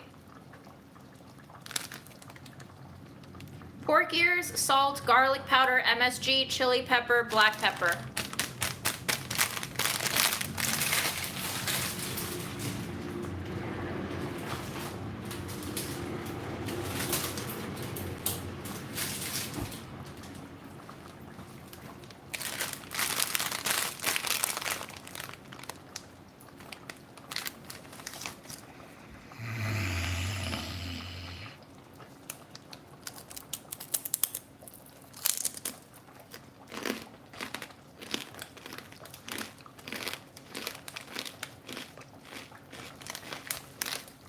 It's basically like pork rinds, with a little bit of a tougher middle. It's actually not that different from pork rinds at all, but you see that little thin layer of cartilage, that line? I don't recommend fried pork ears like this. You really lose out on the beautifully crunchy texture of the cartilage. It just turns a little bit tough.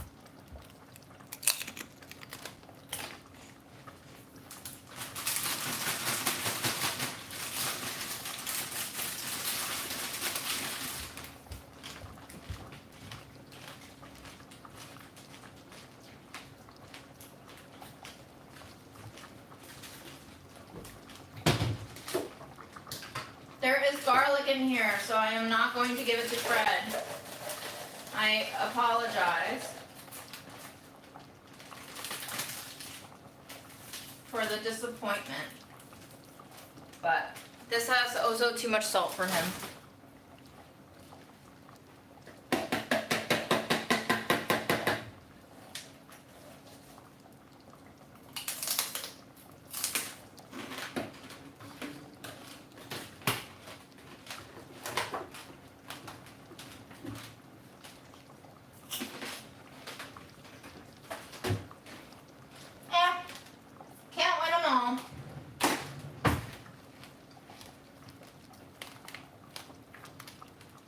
Okay. I think our soup texture is perfect actually right now. So we probably did need like a quarter cup of cornstarch instead of 1 teaspoon. Oh well.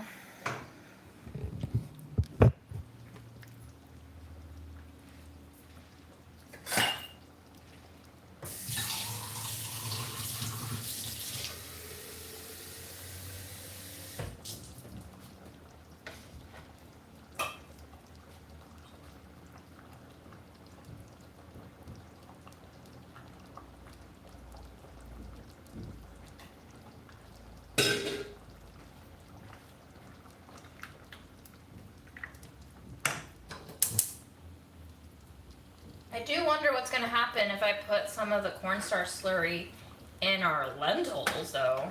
I'm going to taste the lentils just a little bit. See what it tastes like. It's like so gluey, guys. If you grind your lentils into flour and then boil them, it turns into gruel.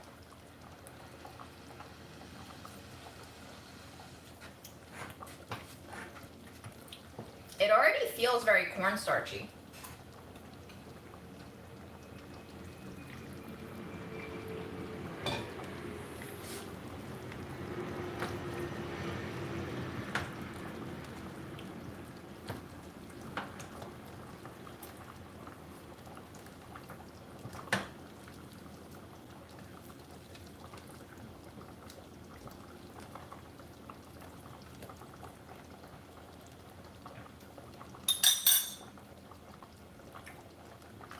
Alright, our hot and sour soup is pretty good. I'm basically going to turn off the heat and then stream in our egg, which is here.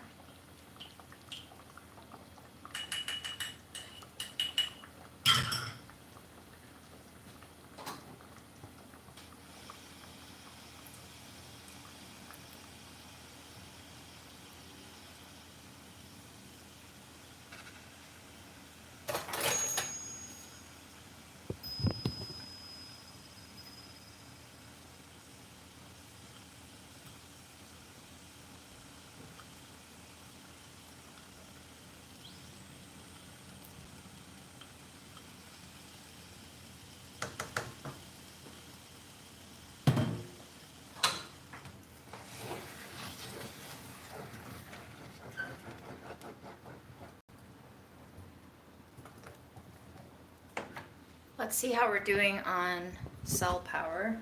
We are at 25%. I'm gonna move you guys over. I'm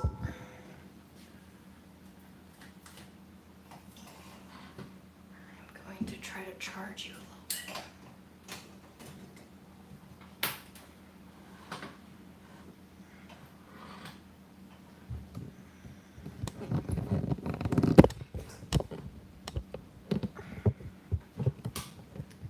Come up, charger.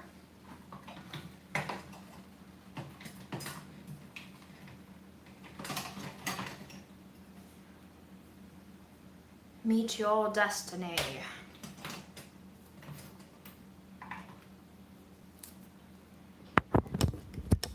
Okay. Ta-da.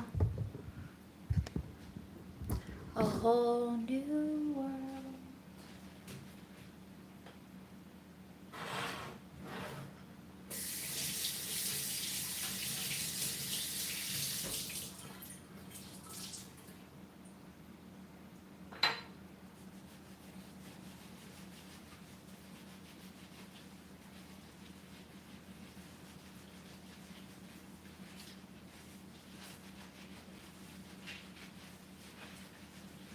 Some of you may be wondering, June, if you weren't going to cook the celery, why would you leave it out all this time? To which I say, you silly bean, you don't know how I eat my celery. I use my celery as a utensil. Henceforth, you will never eat lentil mush the same way again after seeing what I do with it.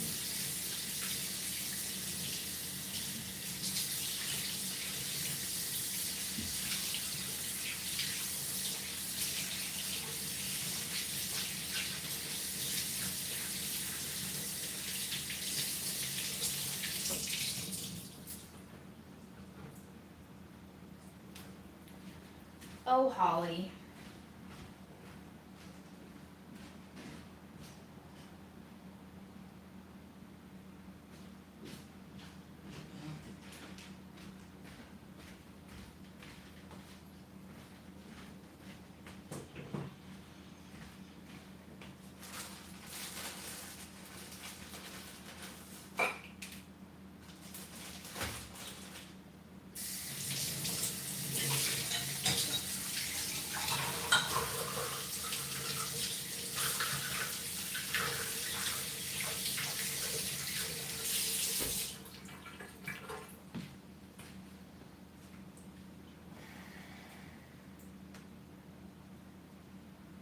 There were two Mexican spots in that video. No?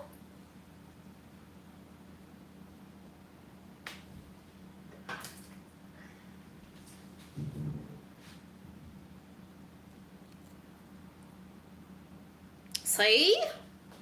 You don't want to do dishes? Eat more celery.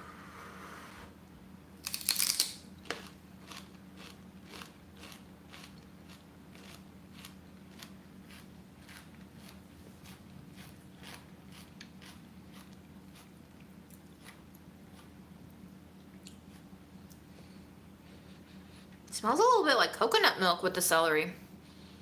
That smells delightful.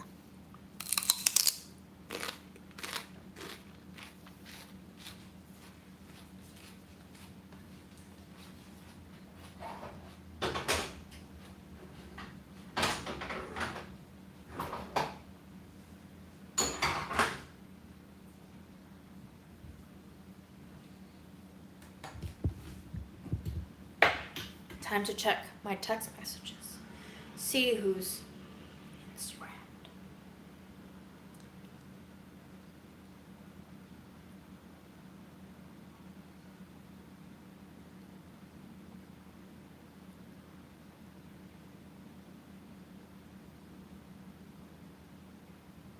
Is there any good Peking duck in New York City? I don't think so.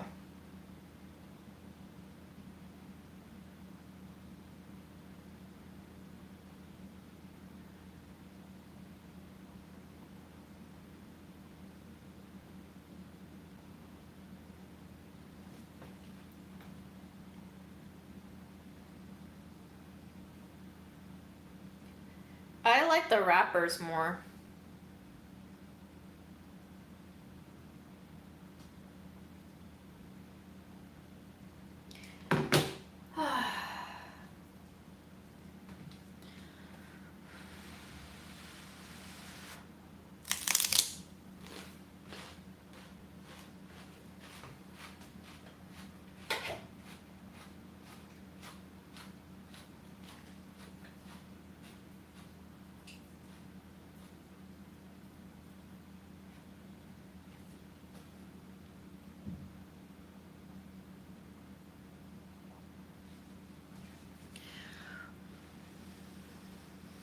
Thank you for watching these lives, Alexandra.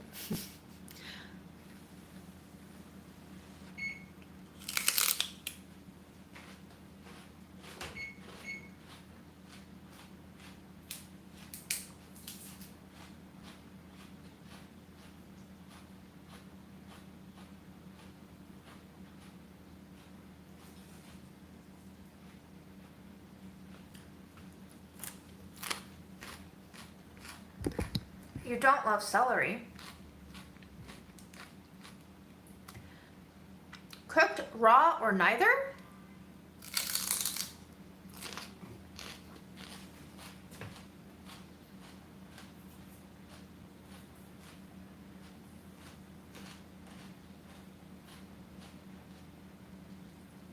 Mmm. Yum.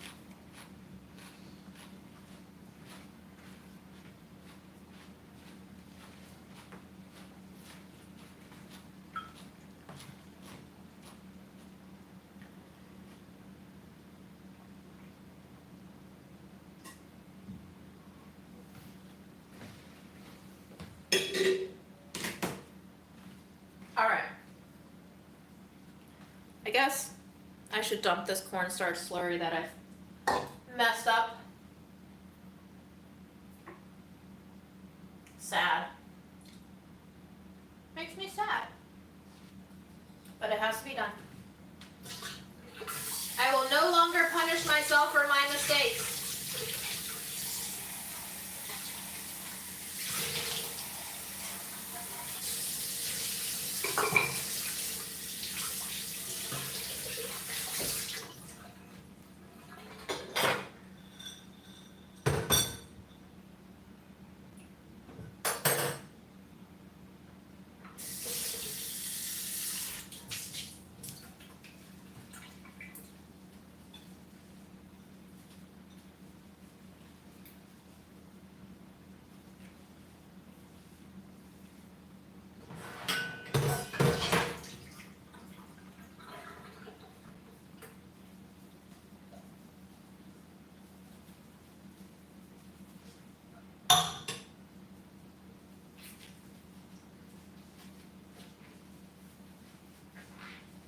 So to finish the hot and sour soup, we are going to drizzle it with a little bit of sesame oil. Don't let me forget that. Optionally, of course, you can add in more chili oil if you'd like. I'm going to skip it. But I think massive success. I now have mush and soup. And I ended up using some of Mom's balsamic vinegar in addition to finishing her Whittier. It does make me sad to finish off something of Mom's, but it is also relief. It means that I can move with time instead of struggling against it.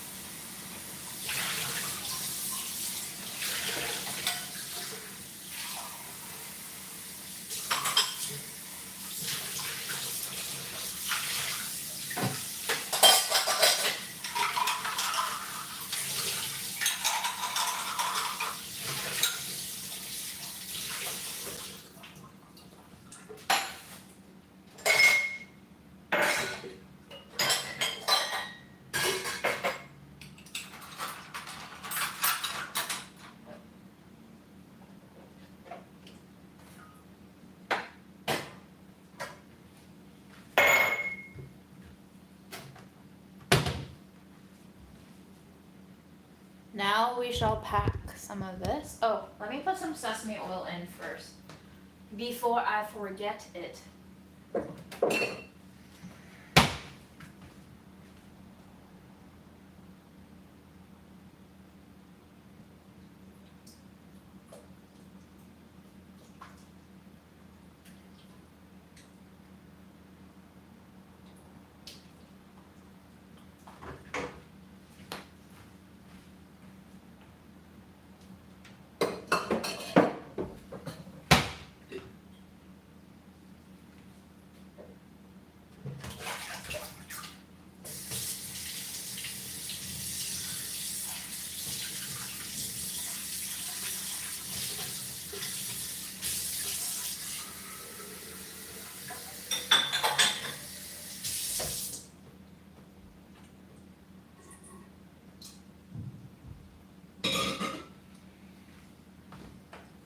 Serve myself up a little bit of soup.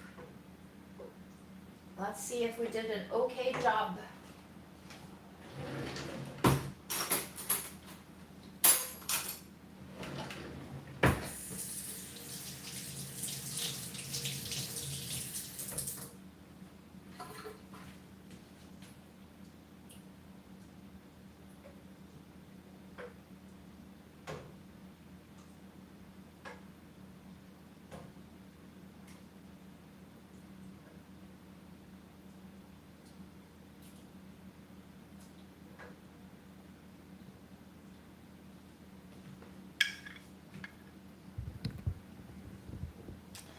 The temperature is kind of cold in NYC.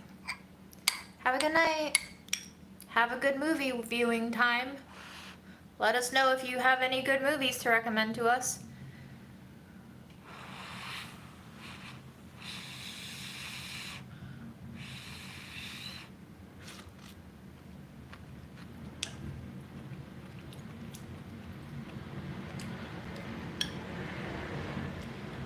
Oh, that's hot. But I do think we need a little MSG.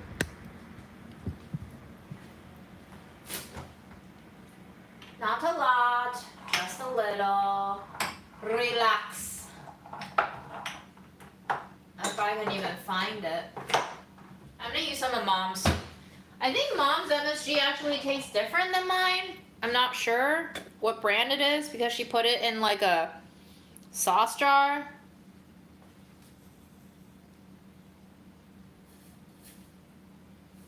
So glad I dumped onto the lid and not directly in there, because that would have been a whole tablespoon of MSG, like the way I did cornstarch. No, no, no, no, no, no, no. Let us not do that again.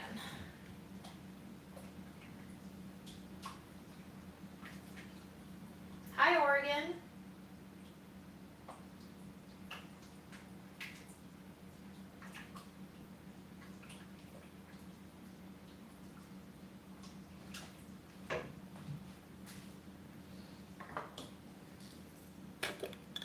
Let me give myself like 9 granules for my serving here.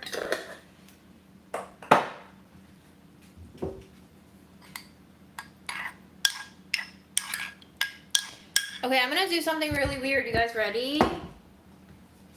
I have this leftover nori. I don't really want to have it anymore. I'm going to tear a little bit of it in. Just let it soak.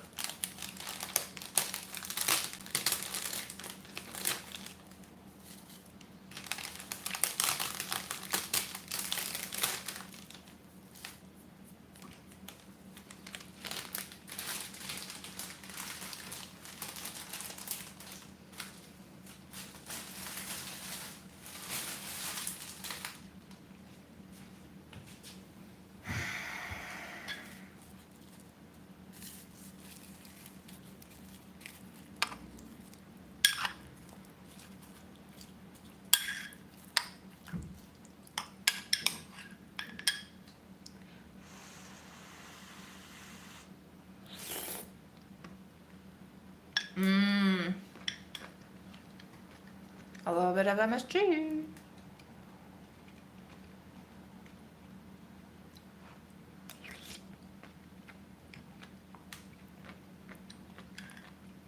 Love the flavor of the nori in here.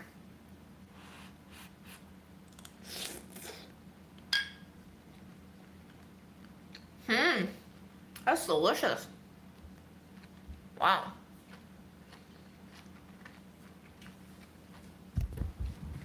Everybody should put nori in their soups now.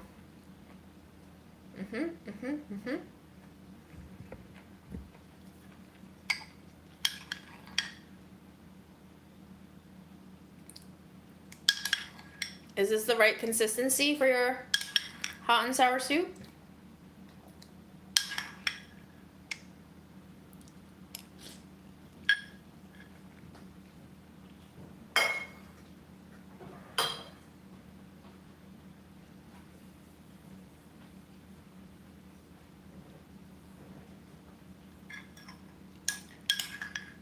Dinner time together.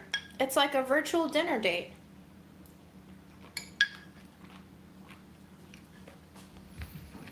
Maybe when I finally have a Patreon, we'll schedule a weekly dinner date for my level 15 subscribers.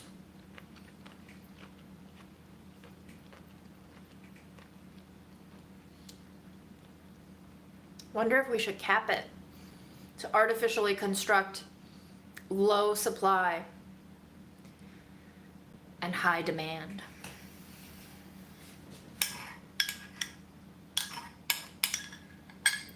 You ever go to those places where they're just like, there's always a line out the back, and I'm just like, you could probably be making your food faster, but you're not, because you want it to seem like it's always in high demand.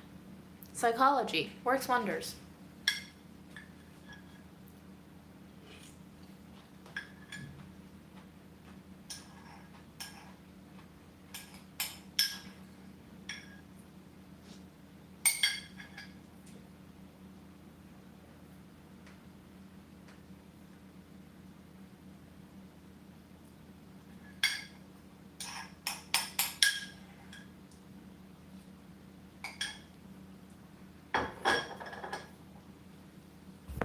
Guys, that was so good.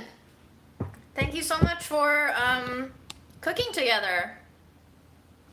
I definitely dirtied up the floor again. Shit. This is why you shouldn't ever clean, basically. You will always feel like a failure after. Such is the story of life.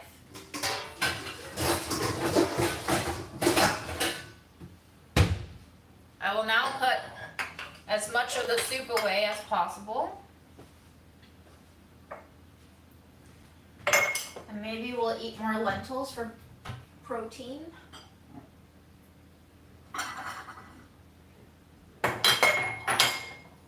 feel like that should be enough.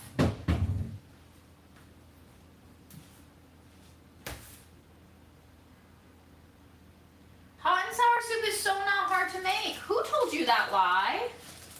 Who told you that lie? Destroy them.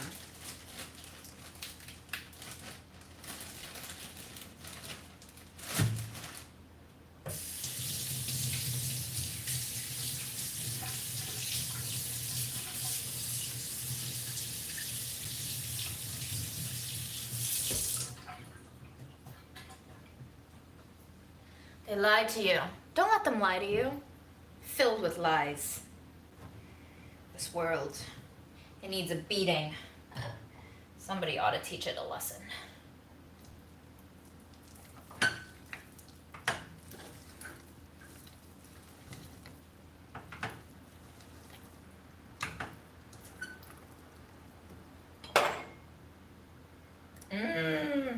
The stickiest lentil mush you've ever seen. Wow.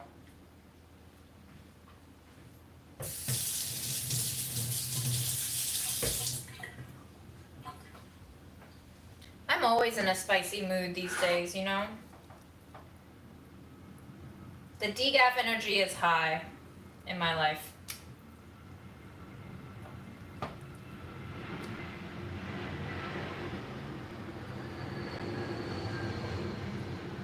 It's like, once you start to peel back the bullshit, it's kind of really hard to unsee how much of the world is bullshit.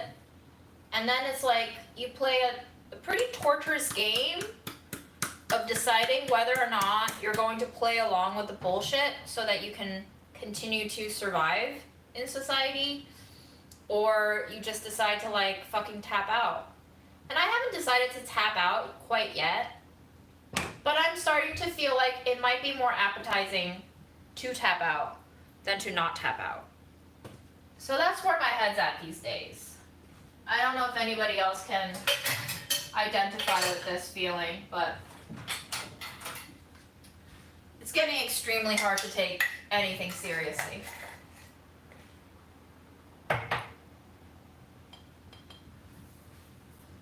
So I don't know if you can see the recipe because Delish did put up a paywall, but that is where the recipe lives if you're interested in checking it out. Maybe just use a lot more cornstarch than I actually have in that recipe, because I lied to everyone, including myself, about how much cornstarch is needed to thicken it to that degree.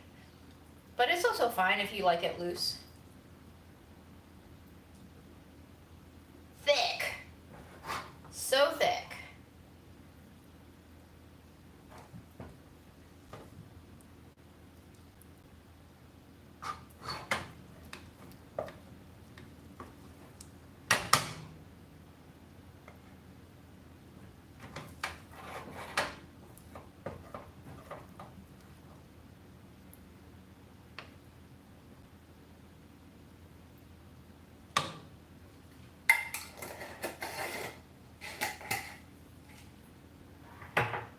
I didn't end the live. I'm not sure what makes you think I ended the live. Maybe you're having technical problems, but if you are, you probably can't even hear me say you're having technical problems. I don't know how to solve this.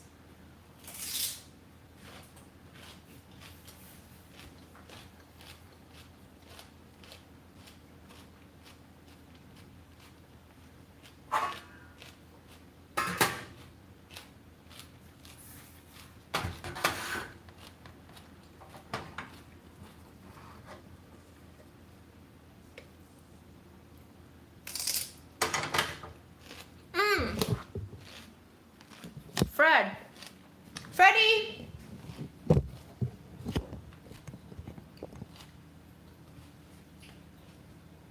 Freddie! Come, I'll give you a treat.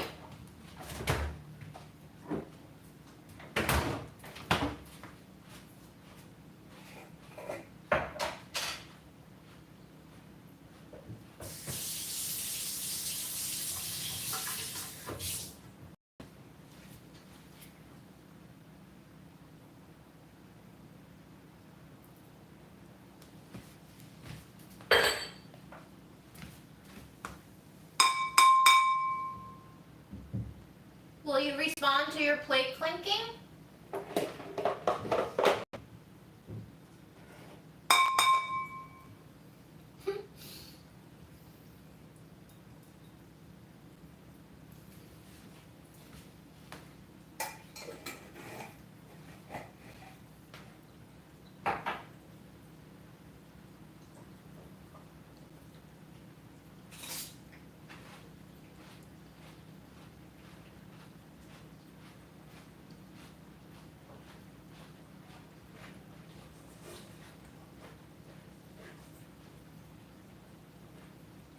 Oh no, I don't mean killing myself by tapping out.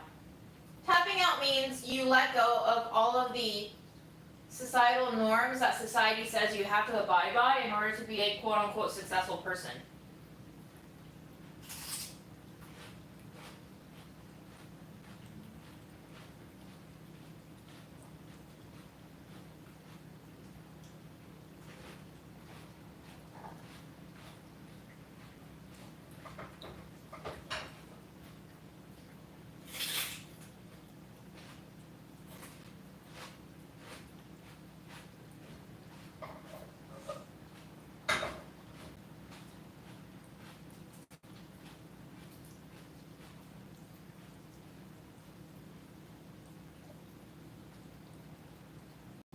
I've definitely had a suicidal phase in my life, but I think thankfully I am past that now. It took a while.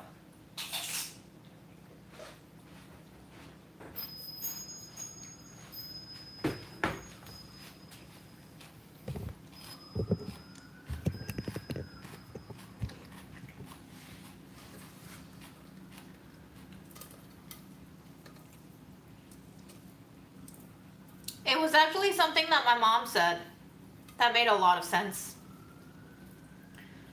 She said that, you know, we're kind of given a token to play a video game, and if you tap out and you quit, aka suicide, you lose out on the free play that you get. And even if you think you're not doing super well in the game, you might as well play it out. Because once you tap out, you don't get to play anymore. So why not just play it out?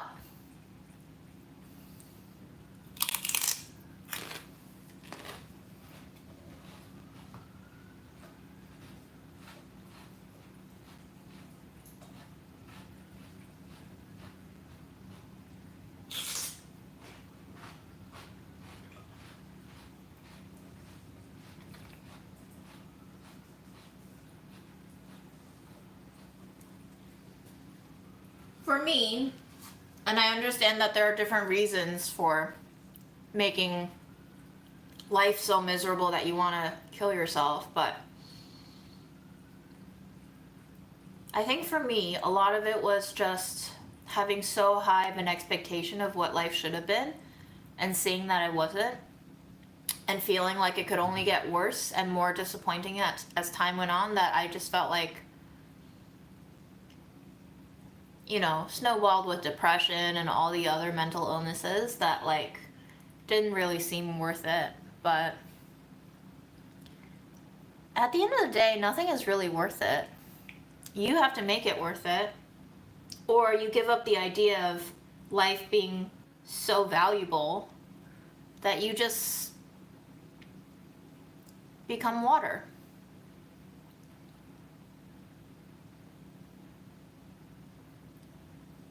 Doesn't have to hold meaning. It can if you wanted to. You're free to create your own meaning. but it truly doesn't need to have meaning. That's a point of stress that I think we lay heavy on ourselves, and that we've been taught to lay heavy on ourselves because, I don't know, capitalism does weird shit, you know?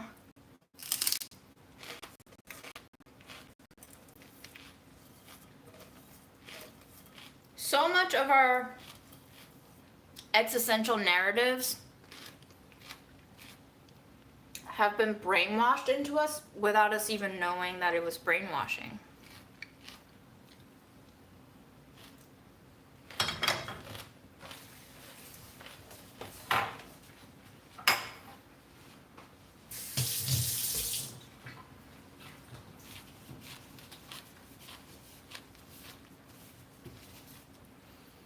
And I think that's what a lot of people meant when in 2020 we were like, you gotta unlearn all of this toxic shit you've been taught.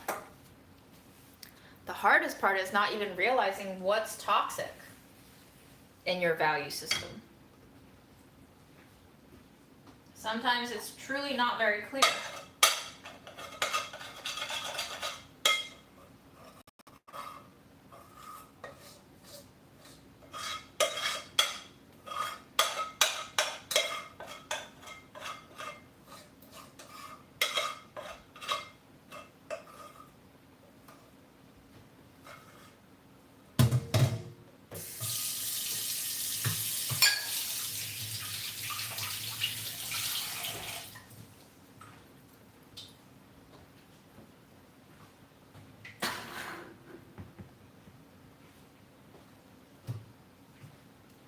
Not only is the idea of working 40 hours for the rest of your life a week crazy, but like the fact that so many different industries normalize 60 to 80 hour work weeks is insane.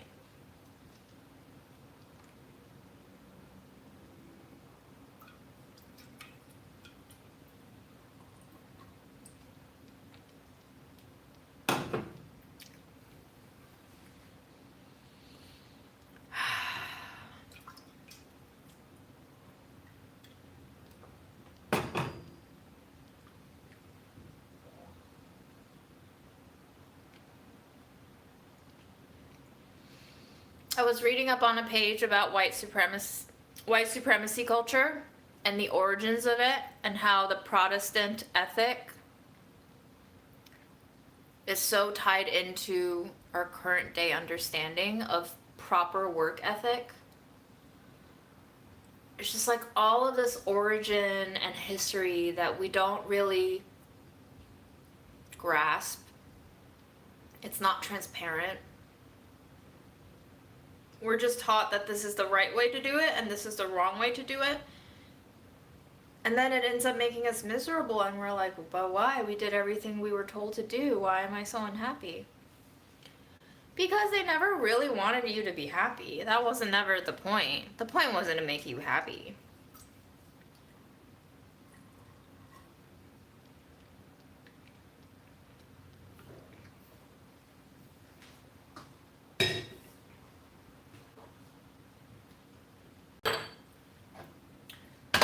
It's not about you. It was never about you.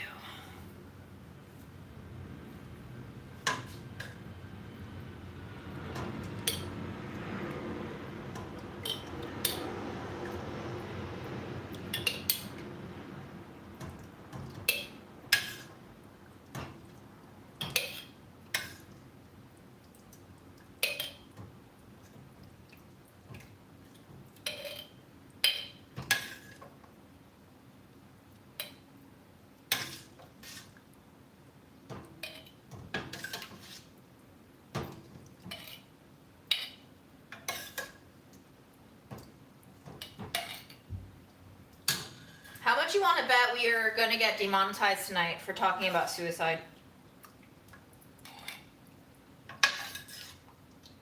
I'm gonna say 85% demonetization.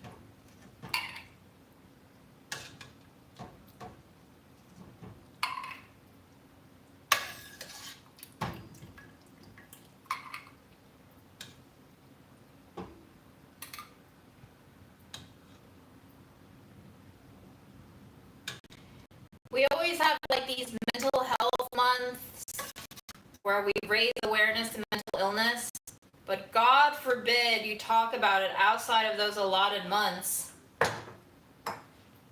God forbid you try to normalize these discussions.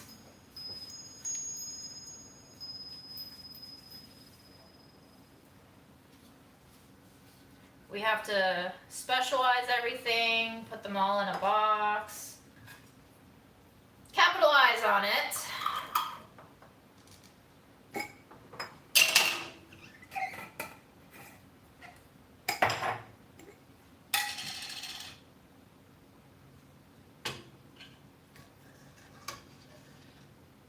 Yes, I do let them cool down to almost room temperature at least. There have been times where I just forgot them on the counter overnight. Very sad. But you are not supposed to be putting hot stuff straight into the fridge. It is very bad for the fridge. And for the food, apparently. But that's the problem. Like, I'm not willing to stay monetized if it means censoring what I want to say. Because, first of all, I don't make enough off of one of these lives to even go eat a meal by myself out. It's not really that economically detrimental for me to get demonetized. And second of all, sometimes it's really not worth the trade-off to censor yourself for money. That is what I was referring to earlier when I said I want to tap out. I know that in order to be successful on YouTube, there are rules that you play by, there are algorithms that you play to, you must upload regularly, you must keep your content in line and kind of homogenous to your channel. That way the algorithm picks up on you. You have to do all of these little things, do all of these little tricks, jump through all of these hoops that they institute for you in order to become successful on YouTube. And I'm just like, I don't think it's worth it. For me, it's not. So I'm tapping out with it. I'm tapping out.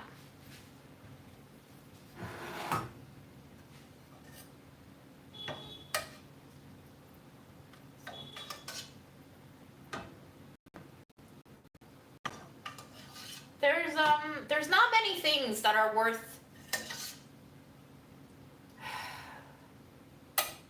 jumping through hoops for me to do. Especially after Mom died, I'm just like, I don't think I give a shit. And it's not because like Mom dying has made me hopeless for the world. Mom dying has shown me the conclusion to life. And having the conclusion in front of you is setting the frame for the entire plot line. It composes the scene for you. I can no longer ignore death, and I can no longer ignore the stupidity of all of these things that we put ourselves through before we die. And I'm just done with it.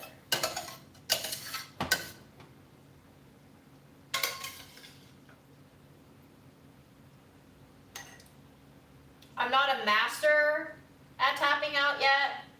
It's a work in progress. But I am determined to not be a circus animal. Because it just ain't worth it.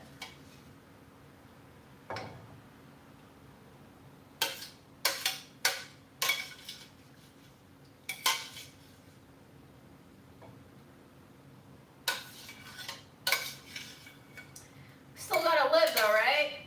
We still gotta pay rent, we still gotta buy food, all that shit, but you'd be surprised.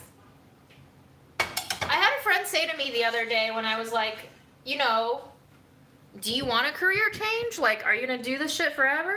And he was like, I need money.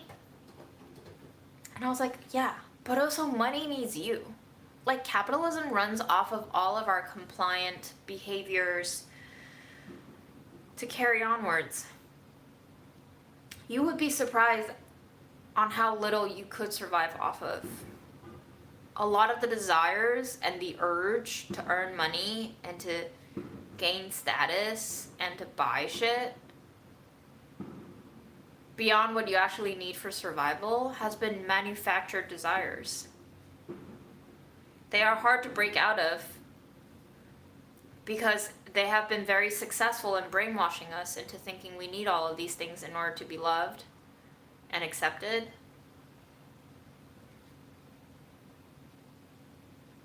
But it's not impossible to break out of that and tap out.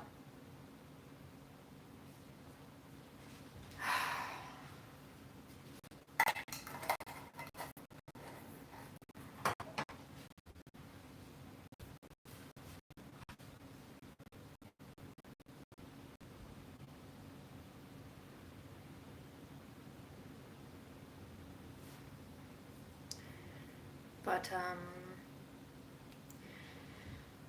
yeah, we did it. We cooked, we ate, we snacked. I'm probably gonna eat some more. But I wanna show you Freddy. Freddy, thank you so much for joining us. Do you want to give the people some words of wisdom and advice as we sign off for the night?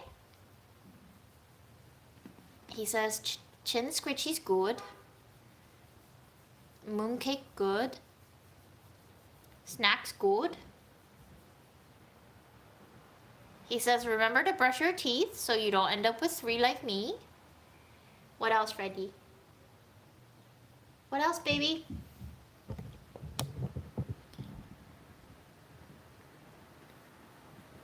And he says, get lots of love and give lots of love. How's that for life advice, folks? I have a brilliant cat son, don't I? Freddy, you're wonderful. You're so smart and so wise.